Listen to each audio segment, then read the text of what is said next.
비바람이 몰아치는 인천항의 밤은 한 치 앞도 분간할 수 없을 만큼 어둡고 차가웠다.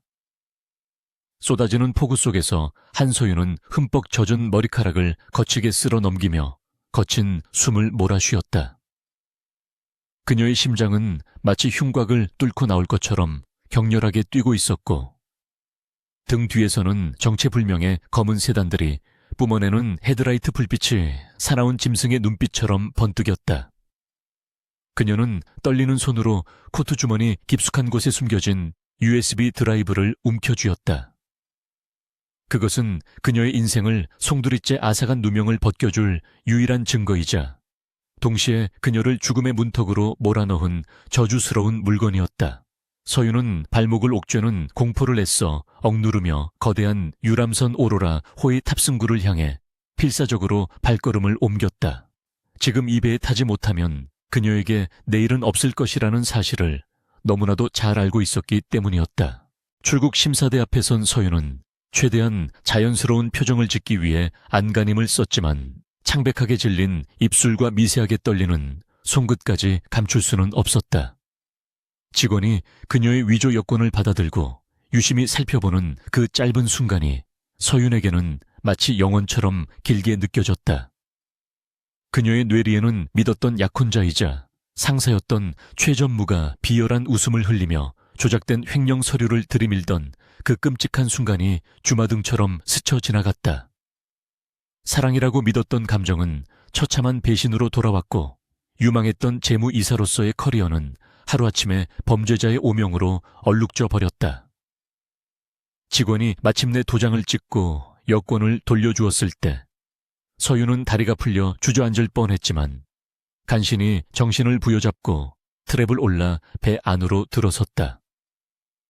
그녀의 등 뒤로 육중한 백고동 소리가 울려 퍼지며 거대한 선체가 서서히 부두에서 멀어지기 시작했다.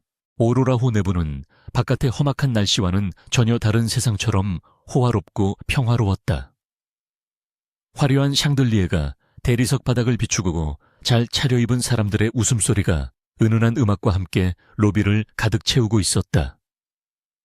하지만 서윤은 그 화려함 속에 섞여들지 못한 채 마치 이방인처럼 위축된 모습으로 자신의 객실을 찾아 복도를 걸었다. 젖은 코트에서 떨어지는 빗물이 카펫 위에 검은 얼룩을 남겼지만 아무도 그녀를 신경 쓰지 않았다. 객실에 들어서자마자 문을 걸어 잠그고 침대에 쓰러지던 누운 서윤은 그제야 참고 있던 눈물을 터뜨렸다.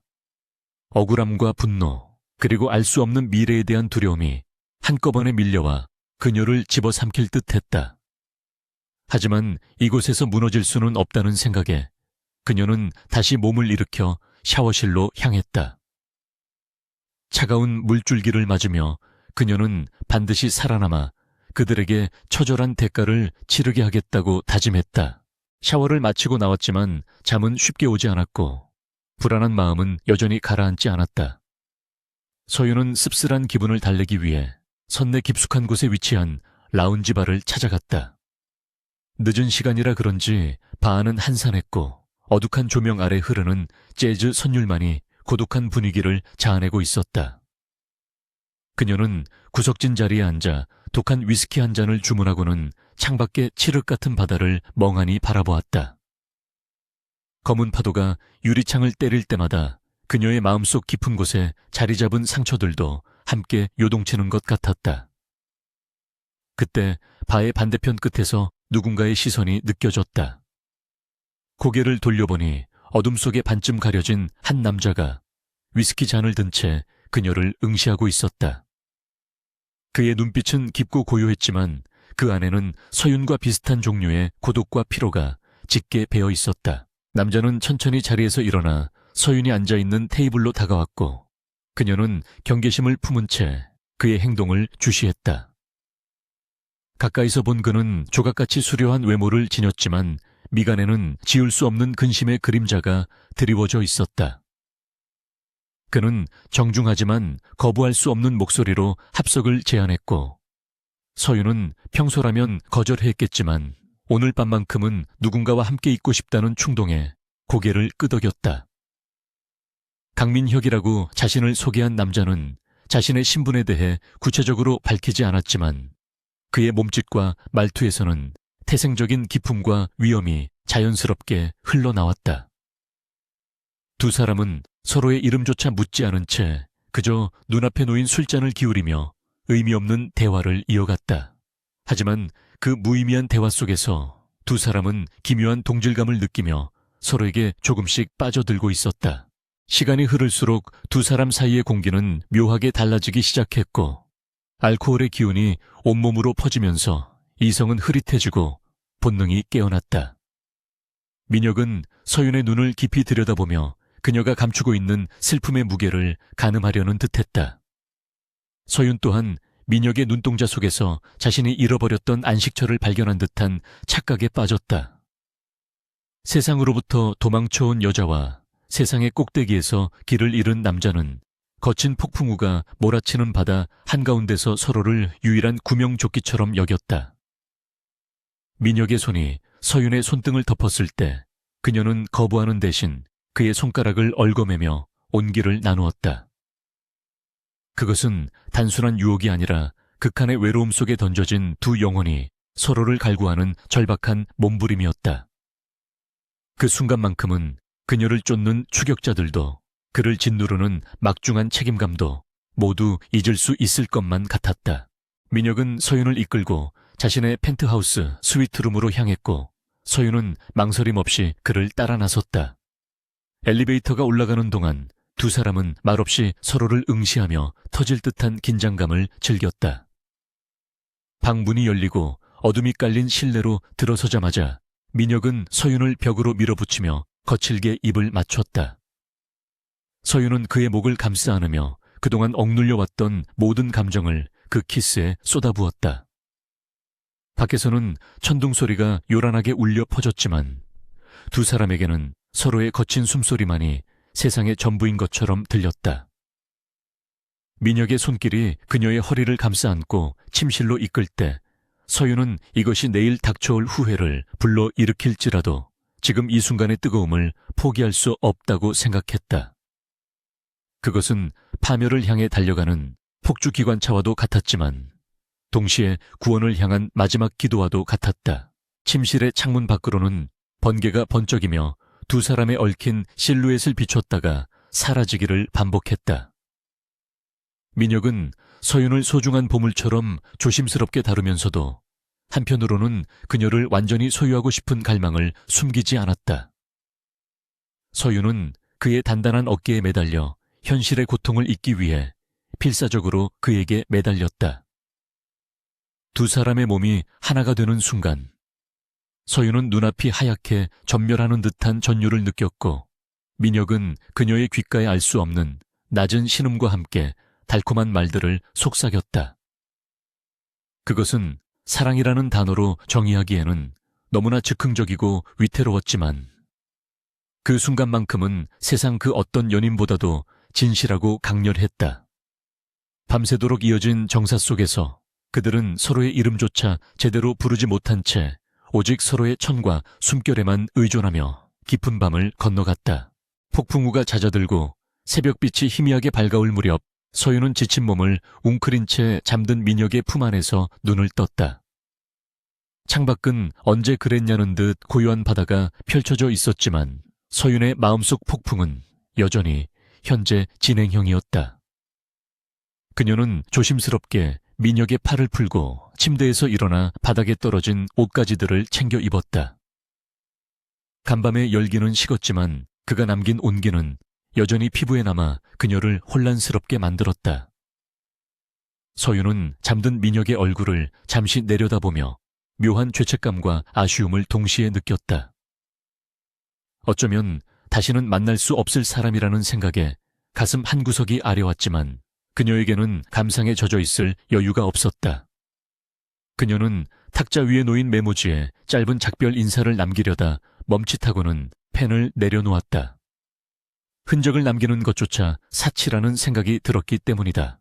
서윤이 막 방문을 나서려던 찰나 침대 협탁 위에 놓인 민혁의 스마트폰이 진동하며 화면이 밝게 켜졌다. 그녀는 무심코 시선을 돌렸다가 화면에 뜬 발신자 이름을 보고 그대로 얼어붙고 말았다. 최전무. 그녀를 함정에 빠뜨리고 지옥으로 밀어넣은 바로 그 이름이었다. 서윤의 심장이 덜컥 내려앉으며 식은땀이 등줄기를 타고 흘러내렸다. 그녀는 떨리는 손으로 입을 틀어막으며 뒷걸음질 쳤고 머릿속은 하얗게 비어버렸다. 왜 최전무가 이 남자에게 전화를 거는 것일까? 이 남자의 정체는 도대체 무엇이란 말인가? 서윤은 공포에 질린 눈으로 평온하게 잠들어 있는 민혁을 바라보았다. 조금 전까지만 해도 그녀를 구원해줄 안식처처럼 보였던 남자가 이제는 그녀의 목숨을 옥죄어 올 가장 위험한 포식자로 돌변해 있었다. 도망쳐야 했다. 그가 눈을 뜨기 전에 서윤은 신발을 손에 든 채 소리가 나지 않도록 까치발을 들고 펜트하우스를 빠져나왔다. 복도를 달려 엘리베이터에 타는 순간까지 그녀의 심장은 귓가에서 쾅쾅거리며 비명을 질렀다. 엘리베이터 거울 속에 비친 자신의 모습은 헝클어진 머리와 번진 화장으로 엉망이었지만 그녀는 그것을 수습할 생각조차 하지 못했다.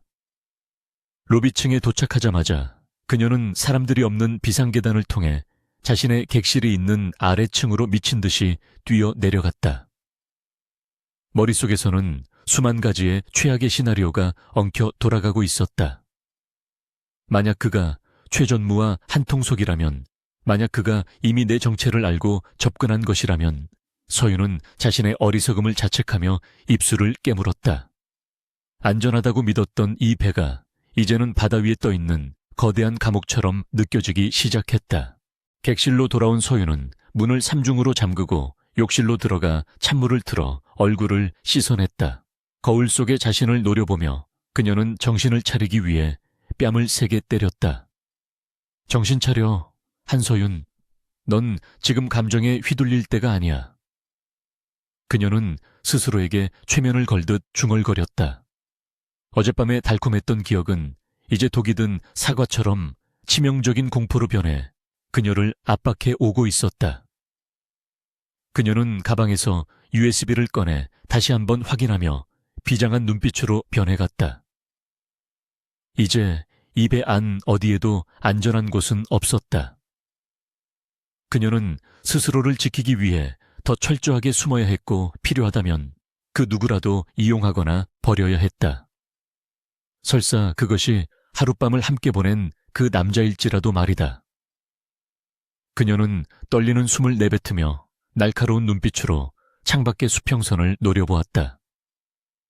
생존을 위한 잔혹한 게임은 이제 막 시작되었다. 강민혁은 머리를 짓누르는 묵직한 두통과 함께 눈을 떴고 습관적으로 옆자리를 더듬었으나 손끝에 닿는 것은 차갑게 식어버린 실크 시트뿐이었다.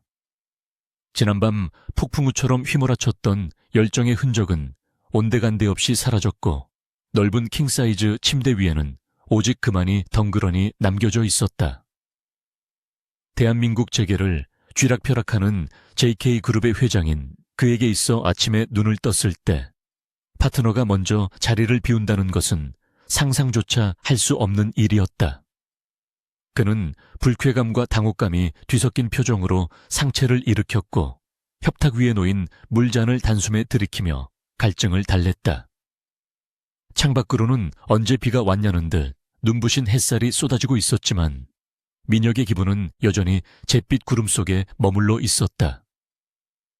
이름조차 묻지 않았던 그 여자는 마치 신기루처럼 사라져버렸고 그것은 완벽주의자인 그의 자존심에 미세한 균열을 일으키기에 충분했다.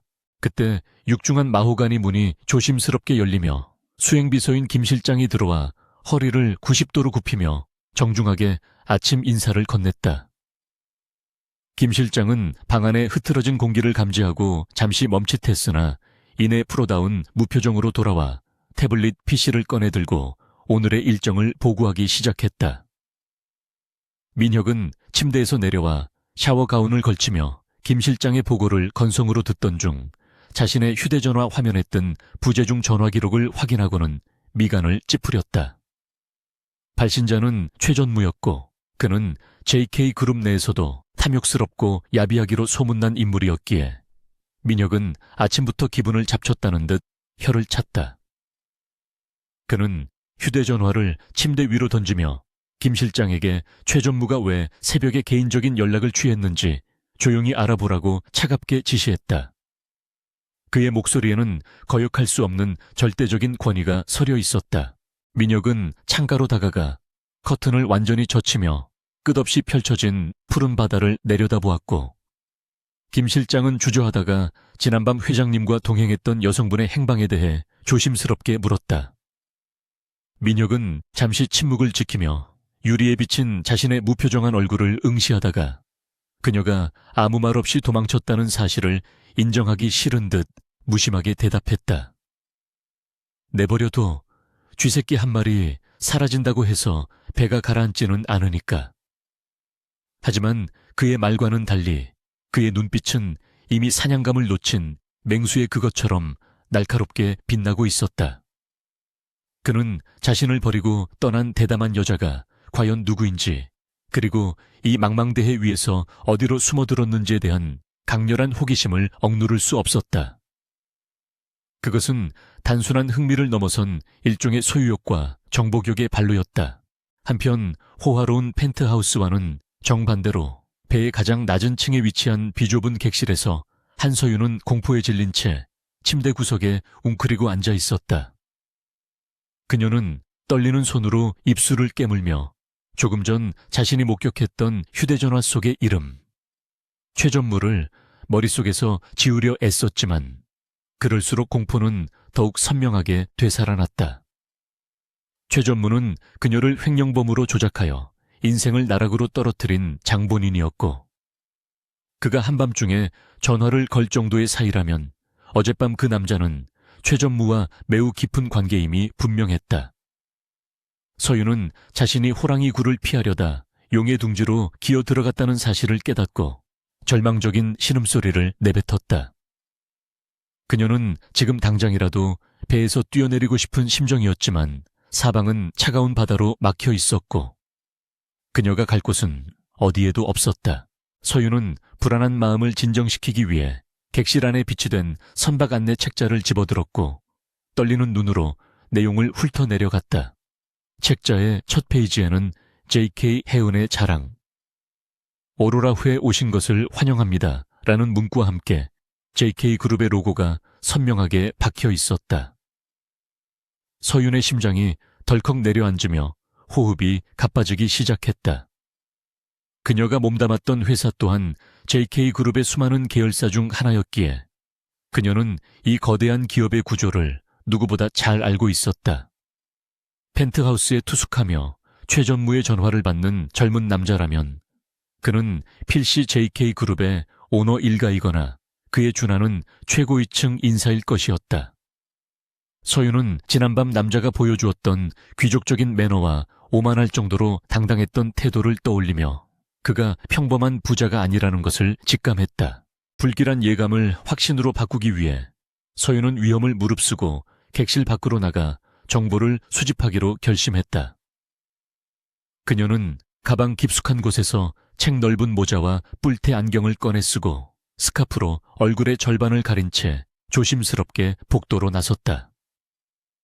복도는 청소를 하는 승무원들과 아침 식사를 하러 가는 승객들로 분주했고 서윤은 최대한 그들의 시선을 피하며 고개를 숙이고 걸었다. 그녀는 마치 투명 인간이 된 것처럼 존재감을 지우려 노력했지만 심장은 귓가에서 쾅쾅거리며 비명을 지르고 있었다. 그녀가 향한 곳은 로비에 위치한 비즈니스 센터였고 그곳에 비치된 공용 컴퓨터를 이용해 JK그룹의 경영진 정보를 검색하기 시작했다. 로딩바가 채워지는 몇 초의 시간이 그녀에게는 몇 시간처럼 길게 느껴졌고 마침내 화면에 나타난 검색 결과는 그녀를 경악하게 만들었다. 화면 가득 떠오른 사진 속의 인물은 JK그룹 회장 강민혁이라는 타이틀과 함께 차갑고 도도한 표정으로 정면을 응시하고 있었다. 비록 사진 속의 그는 말끔한 정장 차림에 냉철한 기업가의 모습을 하고 있었지만 그 날카로운 눈매와 굳게 담은 입술은 어젯밤 그녀를 품에 안고 뜨거운 숨결을 내뱉던 그 남자와 정확히 일치했다. 서윤은 입을 틀어막으며 비명을 삼켰고 다리에 힘이 풀려 의자에서 미끄러질 뻔했다. 하룻밤의 일탈 상대가 하필이면 자신을 파멸로 몰아넣은 기업의 총수라니. 이건 운명의 장난이라기에는 너무나 가혹했다. 만약 강민혁이 그녀의 정체를 알게 된다면 그는 주저없이 그녀를 최전무에게 넘기거나 법의 심판대에 세울 것이 뻔했다. 그녀는 이제 단순한 도망자가 아니라 회장의 치부를 아는 위험인물이 되어버린 것이다. 서윤은 황급히 로그아웃을 하고 주위를 살피며 비즈니스 센터를 빠져나왔지만 그녀의 발걸음은 갈피를 잡지 못한 채 흔들리고 있었다. 배 안의 모든 것이 강민혁의 소유라는 사실을 깨닫자 화려한 샹들리에는 감시의 눈처럼 느껴졌고 친절한 승무원들은 잠재적인 적들로 보이기 시작했다. 그녀는 숨이 막혀오는 압박감을 견디지 못하고 인적이 드문 갑판 구석으로 도망쳐 난간을 붙잡고 거친 숨을 몰아쉬었다. 바닷바람이 그녀의 뺨을 때렸지만 식은땀은 멈추지 않았고 머릿속은 최악의 시나리오들로 뒤엉켜 있었다. 그녀는 주머니 속에 들어있는 USB를 꽉 움켜쥐었다. 이 작은 저장 장치 안에 최전무의 비리와 JK그룹 계열사의 부패 고리가 담겨 있었지만 지금 상황에서 이것을 공개하는 것은 자살 행위나 다름없었다. 그녀는 살기 위해 죽은 듯이 숨죽여야만 했다. 같은 시각 강민혁은 펜트하우스의 서재에 앉아 보안팀장이 보내온 CCTV 영상을 모니터링하고 있었다. 화면 속에는 지난밤 비에 젖은 채 배에 오르는 서윤의 모습과 새벽녘 신발을 손에 들고 도망치듯 복도를 달리는 그녀의 모습이 고스란히 담겨 있었다. 민혁은 화면 속의 서윤을 응시하며 흥미롭다는 듯 입가에 묘한 미소를 띄웠다. 화려한 드레스와 보석으로 치장한 여자들만 보아오던 그에게 초라한 코트와 헝클어진 머리를 한 그녀의 모습은 낯설지만 신선한 충격이었다. 그는 김 실장을 불러 화면 속의 여자를 가리키며 그녀의 신원 파악을 지시했다. 김 실장은 즉시 탑승객 명단을 대조해 보았으나 해당 객실의 투숙객 이름은 가명으로 의심된다는 보고를 올렸다. 민혁의 눈빛이 순간적으로 서늘해졌다. 감히 자신의 배에 신분을 위조하고 탑승한 정체불명의 여자라니. 그의 호기심은 이제 확신에 찬 사냥 본능으로 바뀌었다.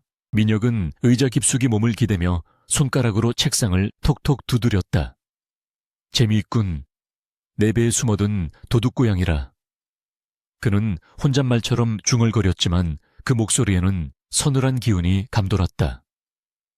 그는 보안팀장에게 은밀한 지시를 내렸다. 배 안을 샅샅이 뒤져서라도 그녀를 찾아내되 절대 소란을 피워서는 안 되며 찾게 되면 즉시 자신에게 보고하라는 내용이었다. 그는 그녀가 도망칠 구멍이 없는 이 배 안에서 얼마나 버틸 수 있을지 시험해보고 싶었다. 그것은 강자의 여유이자 오만한 지배자의 유희였지만 한편으로는 어젯밤 느꼈던 그 강렬한 끌림의 정체를 확인하고 싶은 갈망이기도 했다. 민혁은 모니터 속 겁에 질린 서윤의 얼굴을 손가락으로 쓸어내리며 잔혹한 미소를 지었다. 이제 게임은 시작되었고 술래는 그였다. 점심시간이 되자 서윤은 배고픔을 더 이상 참을 수 없어 위험을 무릅쓰고 뷔페 식당으로 향했다.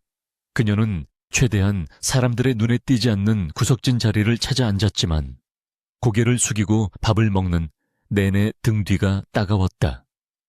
식당 안에는 평화로운 휴가를 즐기는 가족들과 연인들의 웃음소리가 가득했지만 서윤에게는 그 소리들이 먼 나라의 이야기처럼 들렸다.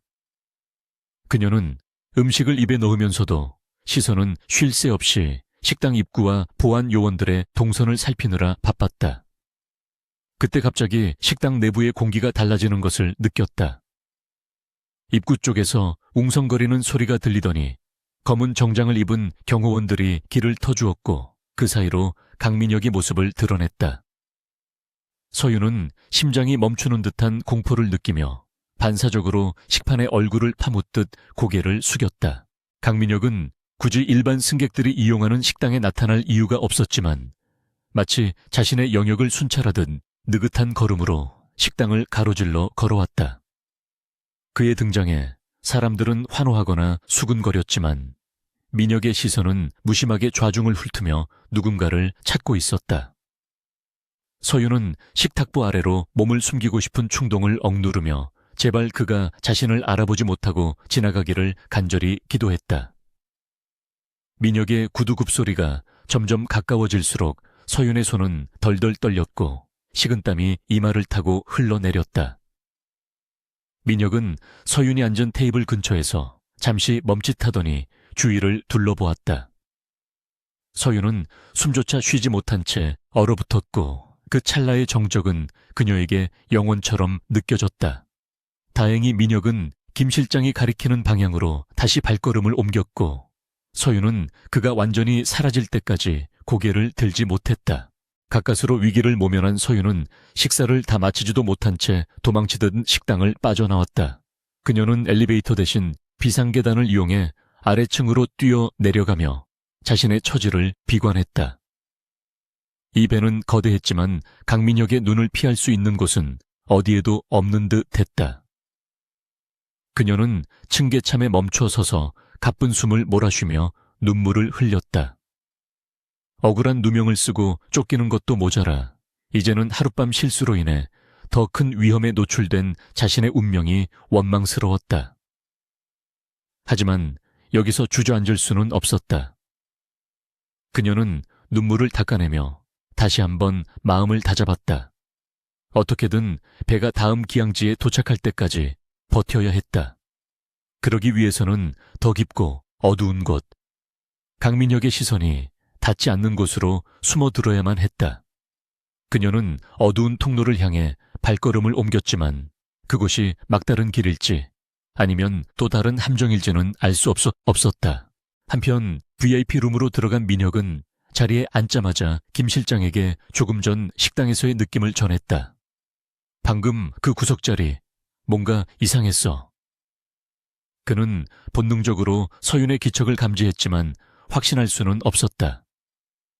김 실장은 즉시 보안팀에게 해당 구역의 CCTV 영상을 확보하라고 지시했고 민혁은 와인잔을 흔들며 붉은 액체를 응시했다. 그는 사냥감이 근처에 있다는 것을 직감적으로 알고 있었고 그 사실이 그를 더욱 흥분시켰다. 그는 서두르지 않고 천천히 그물을 조여가기로 했다. 그녀가 공포에 질려 스스로 발을 헛디딜 때까지 기다리는 것. 그것이 강민혁의 방식이었다. 그는 창밖을 바라보며 나지막이 중얼거렸다. 어디 한번 끝까지 도망쳐봐. 잡히는 순간 그 대가는 혹독할 테니까. 서윤은 선원들이 주로 이용하는 하층 데크의 창고 근처에 몸을 숨겼다. 이곳은 기름 냄새와 기계 소음으로 가득 차 있었지만 적어도 화려한 위층보다는 안전하게 느껴졌다. 그녀는 차가운 철제 바닥에 앉아 무릎을 끌어안고 자신의 앞날을 걱정했다. 그때 통로 저편에서 낯선 남자들의 목소리가 들려왔다.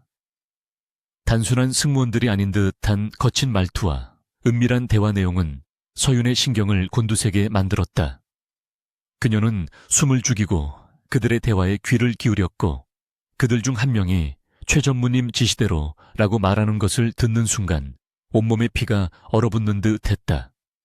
강민혁뿐만 아니라 최 전무가 보낸 진짜 추격자들 또한 이 배에 탑승해 있었던 것이다. 서윤은 입을 틀어막으며 뒷걸음질 쳤고 이제 전방에는 강민혁, 후방에는 최 전무의 개들이라는 완벽한 포위망 속에 갇혀버렸음을 깨달았다. 한서윤은 차가운 금속벽에 등을 바짝 붙인 채 숨소리조차 내지 않으려 입술을 깨물었다. 통로 저편에서 들려오는 남자들의 목소리는 낮고 거칠었으며 그 속에는 명백한 살기가 서려 있었다. 그들은 단순한 빚쟁이나 용역 깡패 수준이 아니라 최 전무가 오랫동안 은밀하게 부려온 전문적인 해결사들이었다. 서윤은 그들 중 한 명이 독사라는 별명으로 불리는 악명 높은 사내임을 기억해냈고 등줄기를 타고 식은땀이 비오듯 쏟아져 내렸다. 독사가 이곳에 있다는 것은 최전무가 그녀를 생포할 생각이 없으며 오직 그녀가 가진 증거를 인멸하고 그녀의 존재 자체를 받아 위에서 지워버리려 한다는 명백한 신호였다. 서윤은 공포로 마비되려는 다리를 억지로 움직여 그들의 시야가 닿지 않는 더 깊은 어둠 속으로 몸을 숨겼다. 지금 그녀에게는 비명조차 사치였고 오직 생존을 위한 본능만이 남아 그녀를 움직이게 했다. 그녀는 기계실 옆에 좁은 환풍구 통로를 따라 네 발로 기어가다시피 이동하며 거친 숨을 삼켰다.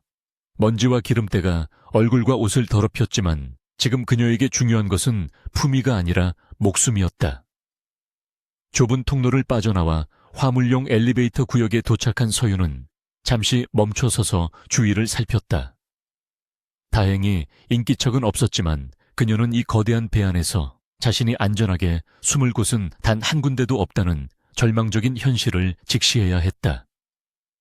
아래층은 독사를 비롯한 추격자들의 영역이었고 위층은 그녀의 정체를 알게 될 경우 즉시 적이 될 강민혁의 영역이었다.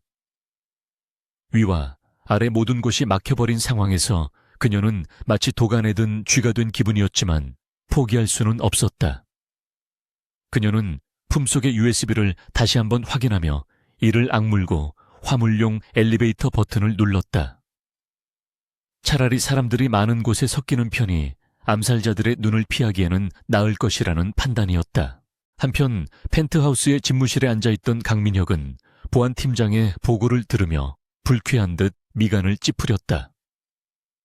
배 안에 쥐새끼 한 마리가 숨어들었는데 JK그룹의 최정예 보안 요원들이 반나절이 지나도록 찾아내지 못했다는 사실은 그의 자존심을 심하게 긁어놓았다.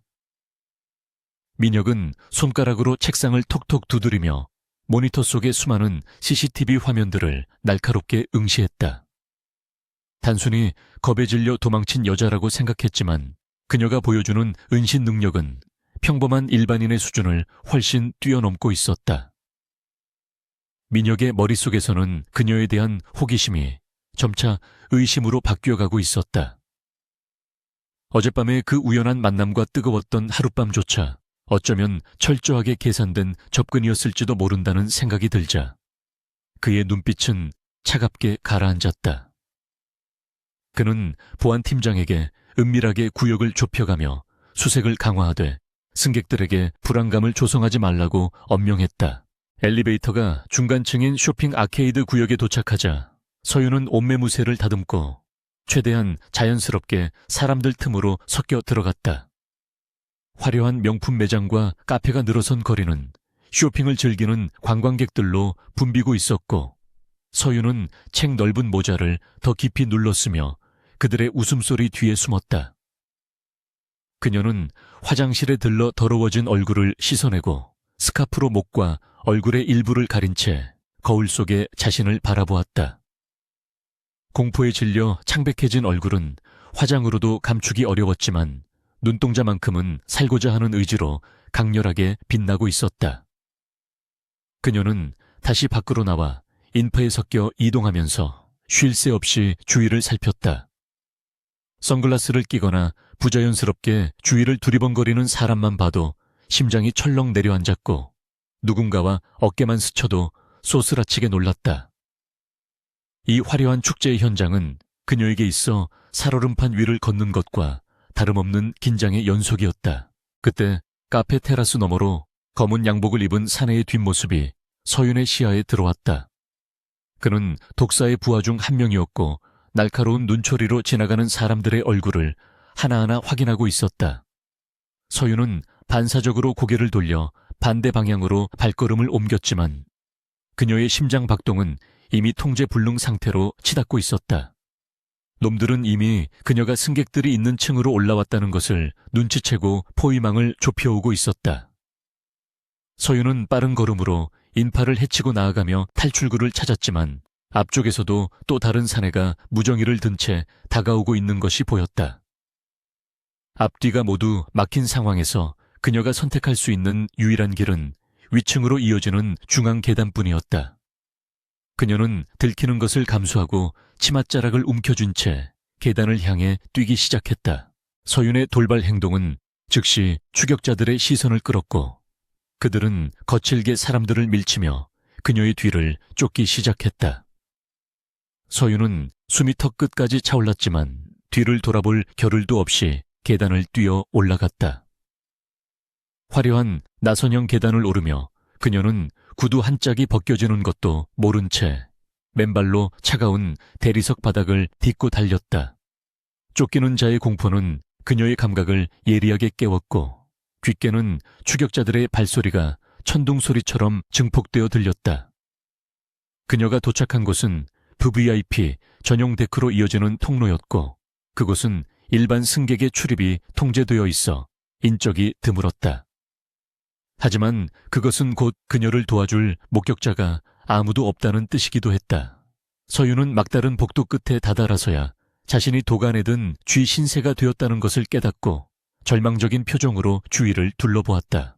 그때 복도 반대편에서 독사와 그의 부하들이 천천히 걸어오며 서윤을 향해 비릿한 웃음을 지었다.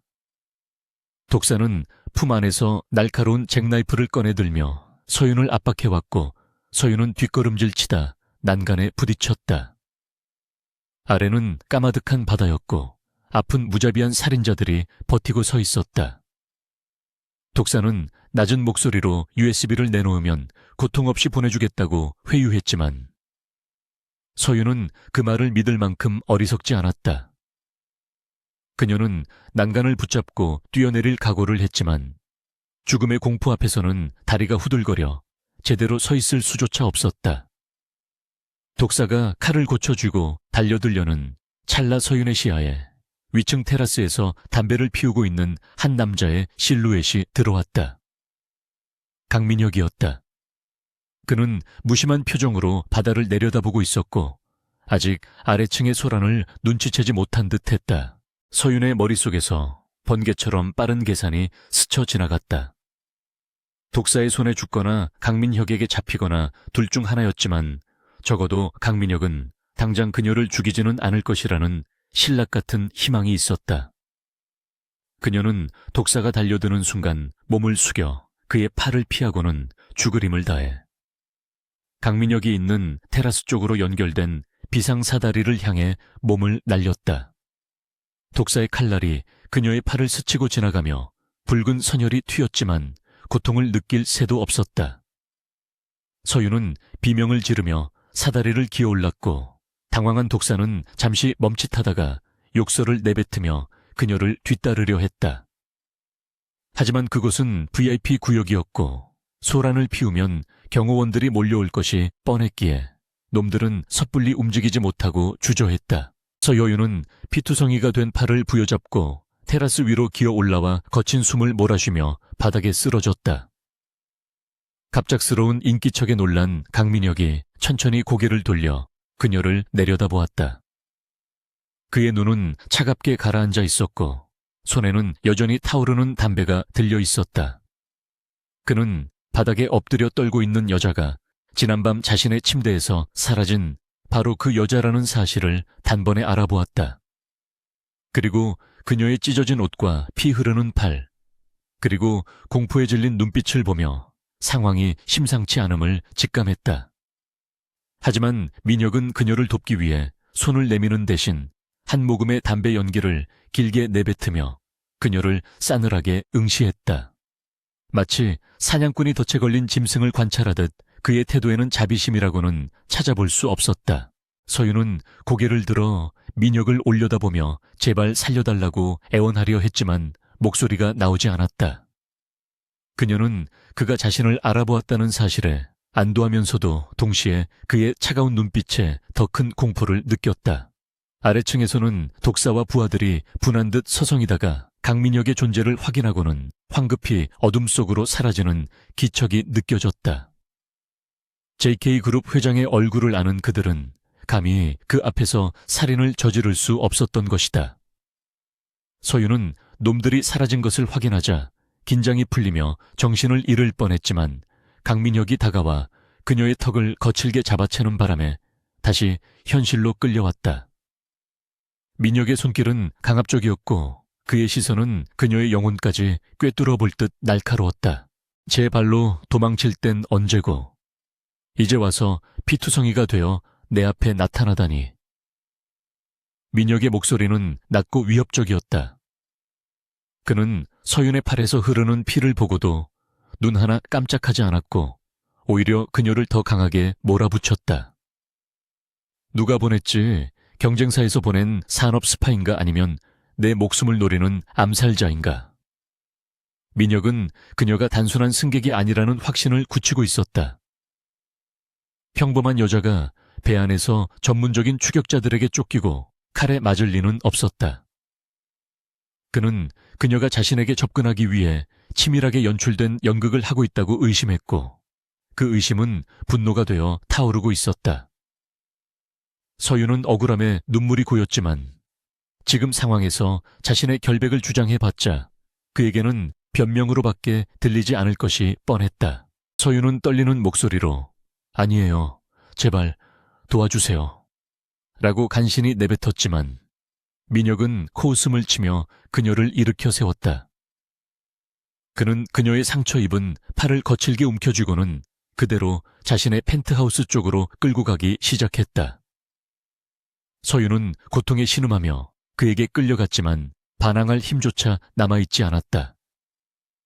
민혁은 그녀를 끌고 가면서 무정의로 보안팀장에게 연락해 지금 즉시 VIP 데크 주변을 봉쇄하고 쥐새끼 한 마리도 빠져나가지 못하게 하라고 명령했다. 그의 목소리에서는 절대적인 권력자의 위엄과 함께 건드려서는 안 될 것을 건드린 자들에 대한 무자비한 응징이 예고되어 있었다. 서윤은 그의 등 뒤에서 절뚝거리며 따라가면서 자신이 호랑이의 입속으로 제 발로 걸어 들어왔음을 뼈저리게 실감했다. 펜트하우스에 도착한 민혁은 서윤을 소파에 거칠게 내던지듯 앉혔다. 그는 서랍에서 구급 상자를 꺼내 던져주며 차갑게 말했다. 지혈해. 내 방에 피냄새 풍기는 건 질색이니까. 그리고는 그녀의 가방을 빼앗아 내용물을 쏟아부었다. 화장품 파우치와 지갑, 그리고 문제의 USB가 테이블 위로 쏟아져 나왔다. 민혁의 시선이 검은색 USB에 고정되자 서윤은 반사적으로 그것을 잡으려 손을 뻗었지만 민혁이 더 빨랐다. 그는 USB를 집어들고 흥미롭다는 듯 이리저리 돌려보며 서윤을 노려보았다. 이 안에 내 목숨줄이라도 들어있나 보지. 이렇게 필사적인 걸 보면. 서윤은 창백해진 얼굴로 고개를 저었지만 민혁은 이미 그녀의 약점을 간파한 듯 했다. 그는 노트북을 가져와 USB를 꽂으려 했고 서윤은 비명을 지르듯 외쳤다. 안 돼요. 그걸 보면 회장님도 위험해져요. 민혁은 꽂으려던 손을 멈추고 서윤을 뚫어지게 바라보았다. 그녀의 눈빛은 거짓을 말하는 사람의 것이 아니었다. 그 속에는 진심 어린 걱정과 깊은 절망이 담겨 있었다. 민혁은 잠시 침묵하다가 노트북을 닫고 USB를 주머니에 넣었다. 그리고는 천천히 서윤에게 다가가 소파의 팔걸이를 짚으며 그녀를 가두었다. 날 걱정해주는 건 고맙지만 주제 파악부터 해. 지금 위험한 건 내가 아니라 너야. 민혁은 그녀의 턱을 들어 올려 시선을 맞췄다. 내 배 위에서 내 눈을 피해 숨어다니고 정체불명의 놈들을 달고 다니는 여자. 넌 지금부터 내 포로야. 내가 묻는 말에 단 하나의 거짓이라도 섞인다면 널 쫓던 그놈들에게 다시 던져줄 수도 있어. 서윤은 민혁의 서슬퍼런 협박에 몸을 떨었지만 한편으로는 묘한 안도감을 느꼈다. 적어도 그는 그녀를 당장 죽이거나 넘기지는 않을 것이기 때문이었다. 그녀는 찢어진 옷자락을 여미며 고개를 끄덕였고 민혁은 만족스러운 듯 뒤로 물러나 의자에 앉았다. 방 안에는 무거운 침묵이 흘렀고 창밖의 파도 소리만이 두 사람 사이에 긴장감을 메우고 있었다. 서윤은 스스로 지혈을 하면서도 머릿속으로는 앞으로의 생존 전략을 짜내느라 필사적이었다. 그녀는 자신의 정체와 최 전무의 비리를 털어놓아야 할지 아니면 끝까지 숨겨야 할지 갈등했다. 하지만 강민혁이 최 전무와 어떤 관계인지 확실하지 않은 이상 섣불리 입을 열 수는 없었다. 그녀는 일단 침묵을 지키며 기회를 엿보기로 결심했다. 민혁은 김 실장을 호출해 서윤을 감시하게 하고 자신은 테라스로 나가 담배를 피웠다. 연기 속에서 그는 조금 전 서윤을 쫓던 놈들의 정체에 대해 생각했다. 그들은 분명 전문가들이었고 감히 자신의 배에서 칼부림을 하려 했다는 사실은 그를 몹시 불쾌하게 만들었다. 누군가가 자신의 영역을 침범했다는 것은 용납할 수 없는 모욕이었다.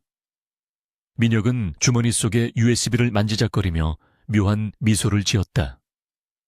이 작은 물건 안에 무엇이 들어있든 간에 그것은 분명 큰 파장을 불러올 것이 분명했다. 그리고 그 중심에 있는 이 여자는 그에게 있어 단순한 하룻밤 상대를 넘어 흥미로운 장난감이 되어가고 있었다. 그는 담배를 비벼 끄며 결심했다. 이 게임의 룰을 자신이 직접 정하고 판을 뒤집어 놓겠다고. 그날 밤 서윤은 펜트하우스의 작은 방에 갇혀 뜬 눈으로 밤을 지새웠다. 문 밖에는 경호원들이 배치되어 있었고 창문은 잠겨 있어 도망칠 곳은 없었다. 그녀는 아픈 팔을 부여잡고 침대에 앉아 불안한 마음을 달랬다. 민혁은 저녁 식사 시간에도 콧배기를 비치지 않았고 그녀는 하인이 가져다준 음식을 거의 먹지 못했다. 그때 문이 열리고 민혁이 들어왔다. 그는 샤워를 마친 듯 젖은 머리에 가운 차림이었고 손에는 와인잔이 들려 있었다. 그는 침대 끝에 걸터앉아 서윤을 바라보며 나지막이 물었다. 이제 말해봐. 네 진짜 이름이 뭐지? 그리고 날 유혹해서 얻어내려던 게 뭐야? 서윤은 그의 눈을 피하지 않고 똑바로 바라보며 대답할 말을 골랐다. 이제 더 이상 물러설 곳은 없었고 진실과 거짓 사이에 줄타기가 시작되어야 했다. 서윤은 깊은 숨을 내쉬며 떨리는 목소리로 입을 열었다. 전 회장님을 유혹하려던 게 아니에요. 그저 살고 싶었을 뿐이에요. 그녀의 눈에서 진실된 눈물이 흘러내렸고 민혁은 잠시 멈칫했다. 그녀의 눈물은 영일하기에는 너무나 처연했고 그 속에 담긴 고통은 그가 이제껏 겪어보지 못한 종류의 것이었다. 민혁은 와인잔을 내려놓고 그녀에게 조금 더 가까이 다가갔다. 어젯밤의 열기는 사라졌지만 두 사람 사이에는 여전히 팽팽한 긴장감과 알 수 없는 전류가 흐르고 있었다. 민혁은 그녀의 눈물을 닦아주는 대신 차갑게 웃으며 말했다. 살고 싶다면 증명해봐. 내가 널 지켜줘야 할 가치가 있다는 것을. 그것은 잔혹한 거래의 제안이었고 서윤은 그 제안을 받아들일 수밖에 없는 운명임을 직감했다. 강민혁의 차가운 제안에 한서윤은 마른 침을 삼키며 흔들리는 눈빛을 감추려 애썼다. 그녀는 자신의 가치를 증명해야만 이 남자의 보호 아래 살아남을 수 있다는 잔혹한 현실을 받아들였다. 서윤은 떨리는 손으로 테이블 위에 놓인 USB를 가리키며 천천히 입을 열었다. 그녀의 목소리는 처음에는 미약했지만 이야기를 이어갈수록 점차 또렷하고 단호해졌다. 그녀는 자신이 JK 전자 계열사의 재무이사였으며 최 전무가 주도한 대규모 분식 회계와 비자금 조성을 목격하고 이를 내부 고발하려다 횡령범으로 몰렸다는 사실을 고백했다. 서윤의 이야기가 진행될수록 민혁의 표정은 흥미로움에서 진지함으로 바뀌어갔고 그의 눈빛은 사냥감을 발견한 맹수처럼 날카롭게 빛나기 시작했다. 그는 팔짱을 낀 채 그녀의 일거수일투족을 관찰하며 그녀가 내뱉는 말의 진위 여부를 냉철하게 판단하고 있었다. 서윤의 고백이 끝나자 방 안에는 무거운 침묵이 내려앉았고 민혁은 아무 말 없이 자리에서 일어나 노트북을 가져왔다. 그는 서윤이 목숨을 걸고 지켜낸 USB를 노트북에 연결했고 화면에 뜬 복잡한 암호 입력창을 보며 피식 웃음을 터뜨렸다. 서윤이 떨리는 손으로 키보드를 두드려 암호를 해제하자 화면 가득 방대한 양의 회계 장부와 비자금 내역이 쏟아져 나왔다. 민혁은 익숙한 손놀림으로 데이터를 훑어내려 갔고 그의 눈동자는 엑셀 파일 속의 숫자들을 빠르게 해독해 나갔다. 그것은 그가 오랫동안 의심해왔지만 물증이 없어 건드리지 못했던 그룹 내의 썩은 환부를 정확히 겨냥하고 있는 결정적인 증거들이었다. 최 전무가 계열사의 수익을 빼돌려 페이퍼 컴퍼니로 흘려보낸 정황이 적나라하게 기록되어 있었다. 민혁은 노트북 화면에서 눈을 떼지 않은 채 낮은 목소리로 감탄을 내뱉었다. 이 정도의 디테일한 자료를 확보하기 위해 그녀가 얼마나 치밀하게 준비했는지, 그리고 그 과정에서 얼마나 큰 위험을 감수했는지 짐작이 갔기 때문이었다. 그는 고개를 돌려 서윤을 바라보았고 그의 눈빛에는 이전의 경멸이나 의심 대신 새로운 종류의 인정과 탐욕이 서려 있었다. 그녀는 단순한 도망자가 아니라 그가 찾던 가장 완벽한 칼날이었다. 민혁은 노트북을 닫으며 소파 깊숙이 몸을 기댔다. 그는 이제 이 여자를 어떻게 활용해야 자신의 이익을 극대화할 수 있을지 머릿속으로 빠르게 계산기를 두드렸다. 그녀를 최 전무에게 넘기는 것보다 그녀를 이용해 최 전무를 처단하고 그룹 내의 불순 세력을 일망타진하는 것이 훨씬 더 매력적인 시나리오였다. 한서윤, 당신은 꽤 유능한 재무 전문가였군. 민혁이 비로소 그녀의 이름을 부르며 입가에 묘한 미소를 띄었다. 이 자료 하나면 최 전무의 목을 치는 건 시간 문제야. 하지만 그 늙은 여우는 그리 호락호락하지 않아. 단순히 법정에 세우는 것만으로는 부족해. 민혁은 자리에서 일어나 서윤에게 다가갔고 그녀의 앞에 한쪽 무릎을 꿇고 앉아 시선을 맞췄다. 그는 그녀의 상처 입은 팔을 조심스럽게 어루만지며 거부할 수 없는 제안을 건넸다. 내가 당신을 보호해주지. 이 배에서 내릴 때까지. 아니, 그놈이 파멸할 때까지 털끝 하나 다치지 않게 해주겠어. 대신 당신은 내 사람이 되어야 해. 내가 지시하는 대로 움직이고 내가 원할 때 이 칼을 휘둘러야 한다는 뜻이야.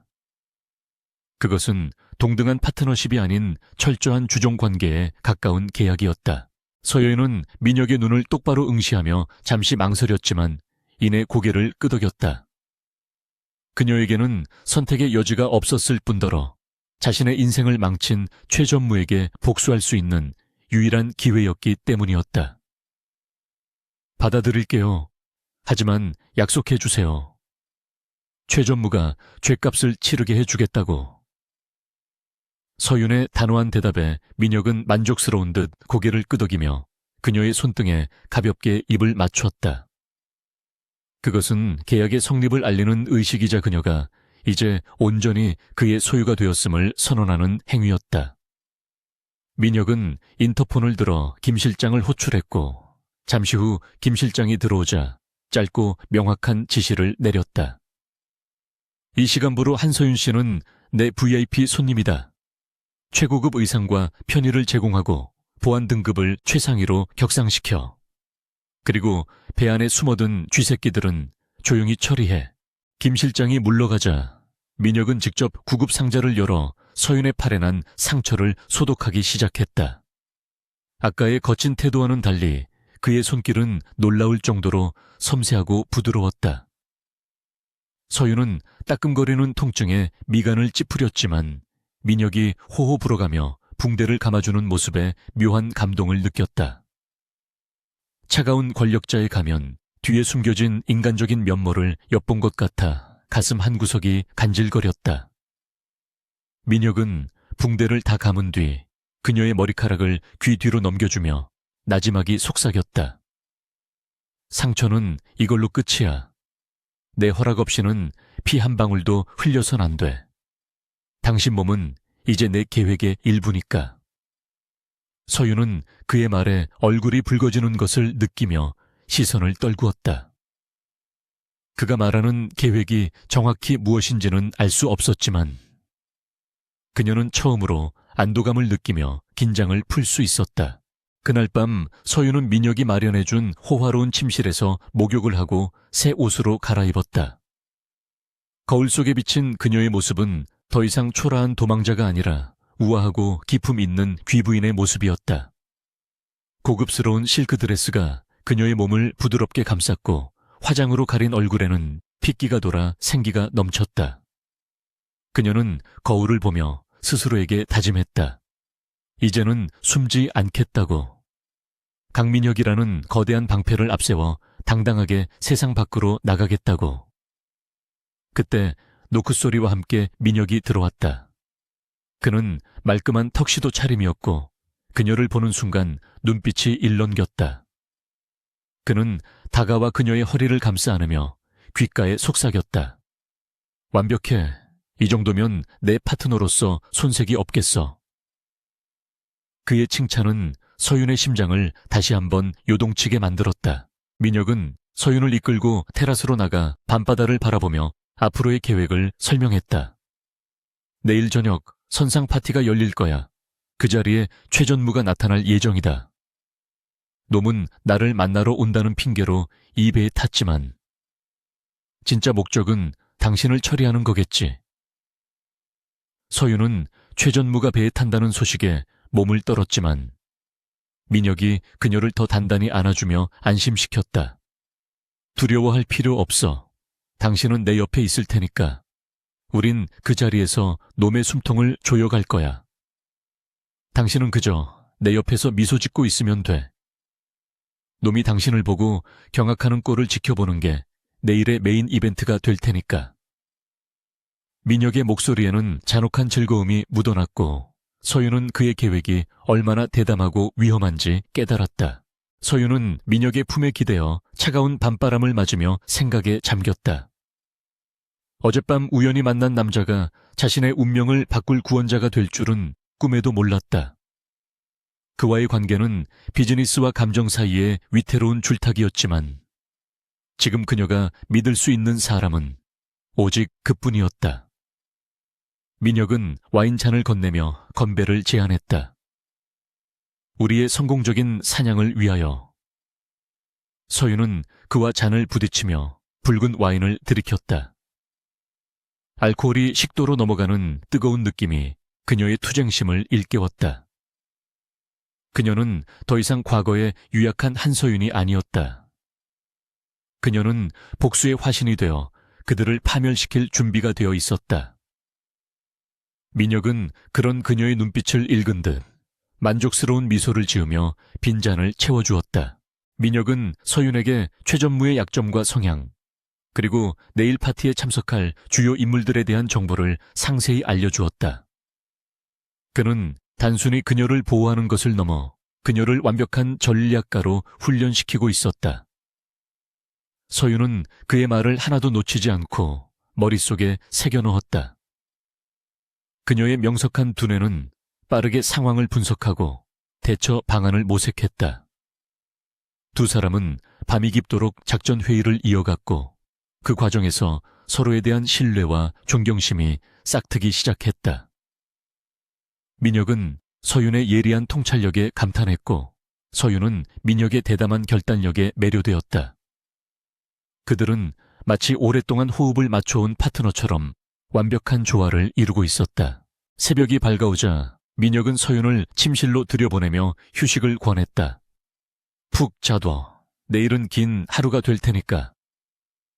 서윤은 침대에 누워 천장을 바라보며 잠을 청했지만 쉽사리 잠들 수 없었다.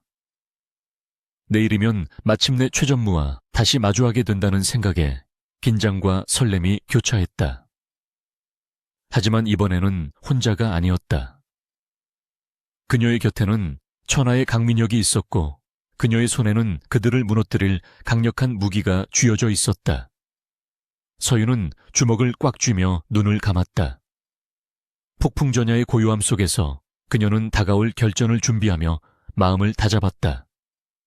그리고 강민혁, 그 남자에 대한 알 수 없는 감정도 함께 깊어지고 있었다. 한편 선실 깊숙한 곳에서 독사는 최전무에게 전화를 걸어 상황을 보고하고 있었다.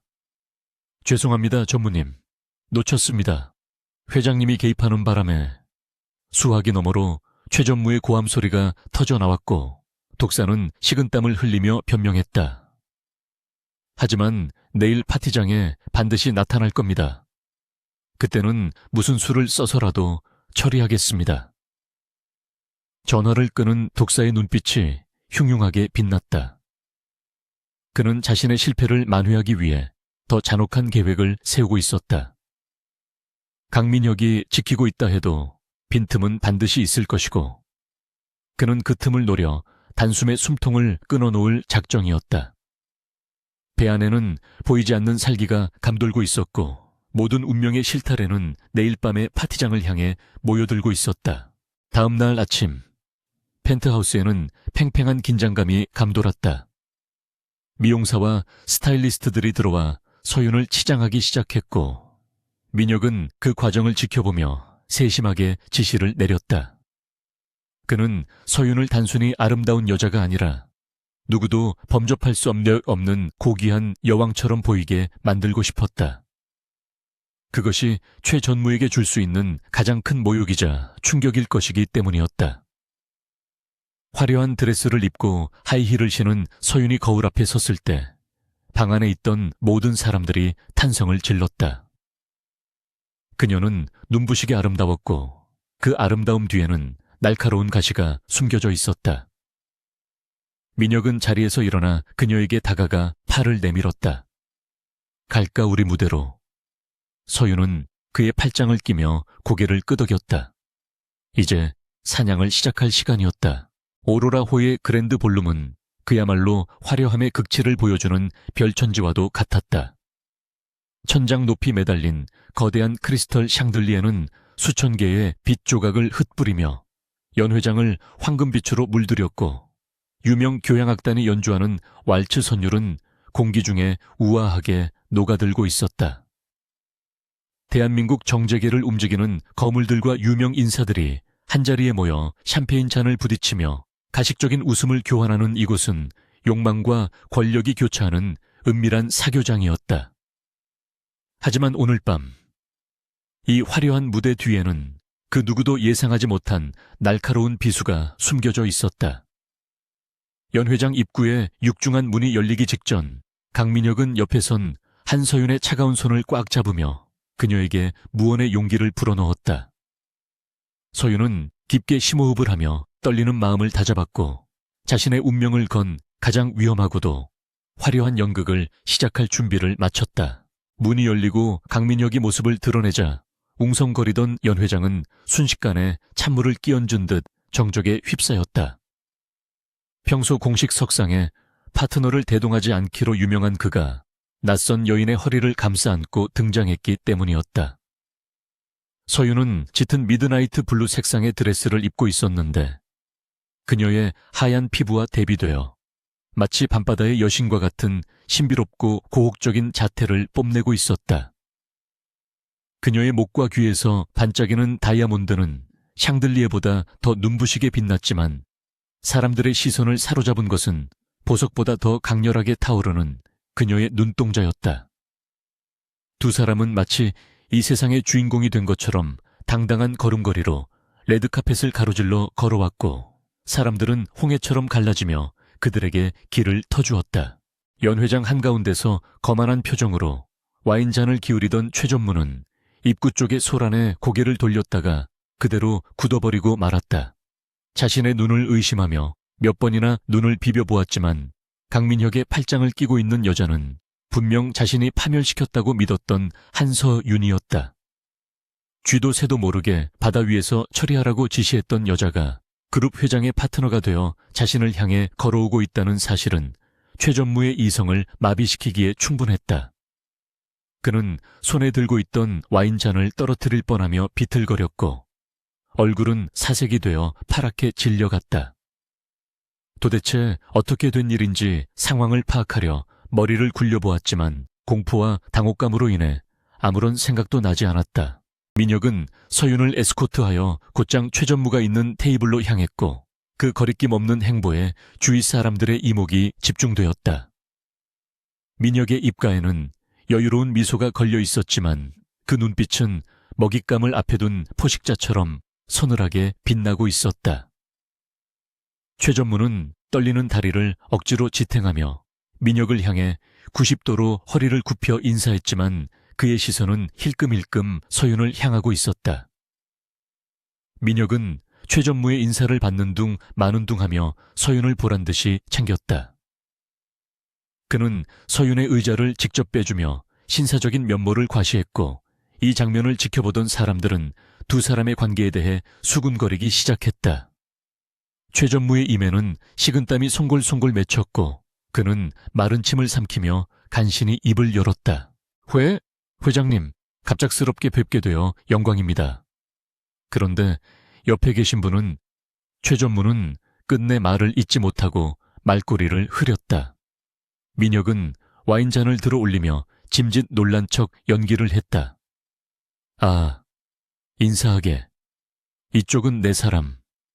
한서윤 이사야. 앞으로 그룹의 재무, 건전성을 책임질 아주 중요한 인재지. 민혁의 입에서 나온 내 사람이라는 단어와 한서윤 이사라는 호칭은 최전무에게 사형 선고와도 같았다. 횡령범으로 수배 중인 여자를 회장이 직접 자신의 사람이라고 공표한 것은 그녀의 무죄를 보증하는 것을 넘어 그녀를 건드리는 자는 자신에게 도전하는 것으로 간주하겠다는 강력한 경고였기 때문이었다. 서윤은 우아하게 와인잔을 들고 최전무와 눈을 맞추며 싱긋 웃었다. 그 미소는 겉보기에는 아름다웠지만 그 속에는 뼛속까지 스며드는 한기가 서려 있었다. 오랜만입니다, 전무님. 바다 위에서 뵙게 될 줄은 몰랐네요. 건강해 보이셔서 다행입니다. 서윤의 목소리는 차분하고 또렷하여 주위 사람들에게까지 선명하게 들렸다. 최전무는 덜덜 떨리는 손으로 손수건을 꺼내 땀을 닦으며 억지 웃음을 지어 보였다. 아, 네. 한 이사님도 좋아 보이십니다. 그는 자신이 무슨 말을 하는지조차 모른 채 횡설수설하고 있었다. 독사가 실패했다는 것을 직감한 그는 주위를 두리번거리며 자신의 경호원들을 찾았지만 그들은 이미 민혁의 보안팀에 의해 연회장 밖으로 격리된 상태였다. 식사가 시작되고 분위기가 무르익어가자 서윤은 본격적으로 최전무를 압박하기 시작했다. 그녀는 화려한 미사여구 대신 날카로운 숫자와 팩트를 무기로 사용했다. 전무님, 최근에 홍콩 쪽 페이퍼 컴퍼니 투자는 잘 진행되고 있나요? 제가 검토해보니 수익률 구조가 조금 특이하던데요. 서윤이 넌지시 던진 한마디에 최전무는 먹던 스테이크가 목에 걸린 듯 캑캑거리며 기침을 토해냈다. 홍콩 페이퍼 컴퍼니는 그가 비자금을 조성하기 위해 만든 유령 회사였고 그 존재는 극소수만이 알고 있는 1급 기밀이었다. 서윤은 태연하게 물잔을 건네며 말을 이었다. 조심하셔야죠. 급하게 드시면 체합니다. 마치 감당할 수 없는 돈을 삼키려다 탈이 나는 것처럼요. 서윤의 공격은 거기서 멈추지 않았다. 그녀는 디저트 스푼을 만지작거리며 최전무가 관리하던 차명 계좌의 뒷자리를 암호처럼 읊조렸다. 8023, 7195. 요즘 금융당국의 감시가 심해져서 그런 계좌들은 위험하다고 하던데 전무님은 대비책이 있으신가요? 주변 사람들은 단순히 주식이나 투자 이야기라고 생각하며 귀를 기울이지 않았지만 최전무에게 그 숫자들은 마치 저승사자의 명부처럼 들렸다. 그는 얼굴이 흑빛으로 변해 포크를 떨어뜨렸고 쨍그랑하는 날카로운 금소금이 테이블의 정적을 깼다. 민혁은 그 모습을 흥미롭다는 듯 지켜보며 서윤의 잔에 와인을 채워주었다. 그는 자신의 파트너가 얼마나 영리하고 잔혹하게 적을 유린할 수 있는지 확인하며 묘한 희열을 느끼고 있었다. 최전무는 더 이상 견딜 수 없다는 듯 자리에서 일어나려 했지만 민혁의 차가운 목소리가 그의 발목을 잡았다. 앉게. 아직 디저트도 안 나왔지 않나. 그리고 한 이사가 자네에게 줄 선물이 있다고 하던데. 민혁의 말에 최전무는 엉거주춤 다시 자리에 앉을 수밖에 없었다. 서윤은 클러치에서 작은 USB 하나를 꺼내 테이블 위에 올려놓았다. 그것은 그녀가 목숨을 걸고 지켜낸 바로 그 증거물이었다. 검은색 USB가 하얀 식탁보 위에서 불길한 존재감을 뿜어내자 최전무의 눈동자는 공포로 확장되었다. 서윤은 나지막한 목소리로 속삭였다. 이 안에 전무님이 잃어버리신 양심과 명예가 들어있어요. 내일 아침이면 세상 모든 사람들이 그걸 보게 될 거예요. 그때 오케스트라의 연주가 왈츠에서 탱고로 바뀌며 분위기가 더욱 고조되었다. 민혁은 자리에서 일어나 서윤에게 손을 내밀며 춤을 청했다. 이쯤 해두지. 늙은 늑대가 숨 쉴 구멍은 남겨둬야 사냥이 재미있는 법이니까. 서윤은 미소를 지으며 그의 손을 잡고 무대 중앙으로 나갔다. 두 사람은 강렬한 탱고 리듬에 맞춰 춤을 추기 시작했고 그 완벽한 호흡에 사람들은 탄성을 자아냈다. 최전무는 멀어져가는 두 사람의 뒷모습을 바라보며 절망감에 휩싸였다. 그는 자신이 쳐놓은 덫에 자신이 걸려들었음을 깨달았고 이제 빠져나갈 구멍은 어디에도 없다는 사실에 전율했다. 그는 떨리는 손으로 휴대폰을 꺼내 어딘가로 전화를 걸려 했지만 신호는 잡히지 않았고 화면에는 서비스 불가라는 메시지만 떴다. 춤을 추는 동안 민혁은 서윤의 허리를 단단히 감싸 안으며 귓가에 속삭였다. 아주 훌륭했어. 놈의 표정을 봤어야 했는데 마치 도살장에 끌려가는 소같더군. 서윤은 민혁의 어깨에 손을 올리며 가쁜 숨을 몰아쉬었다. 아직 끝난 게 아니에요. 내일 아침 배가 항구에 도착하면 진짜 싸움이 시작될 테니까요. 민혁은 춤 동작을 크게 회전시키며 그녀를 안심시켰다. 걱정 마. 이미 육지 쪽에는 내 지시를 받은 검찰팀이 대기하고 있어.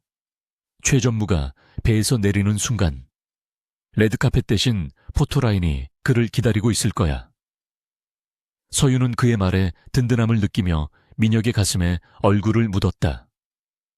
거친 탱고 리듬 속에서 두 사람의 심장 박동은 하나가 되어 뛰고 있었다. 음악이 절정을 향해 치닫자 민혁은 서윤을 뒤로 젖히는 동작을 취하며 그녀와 시선을 교환했다.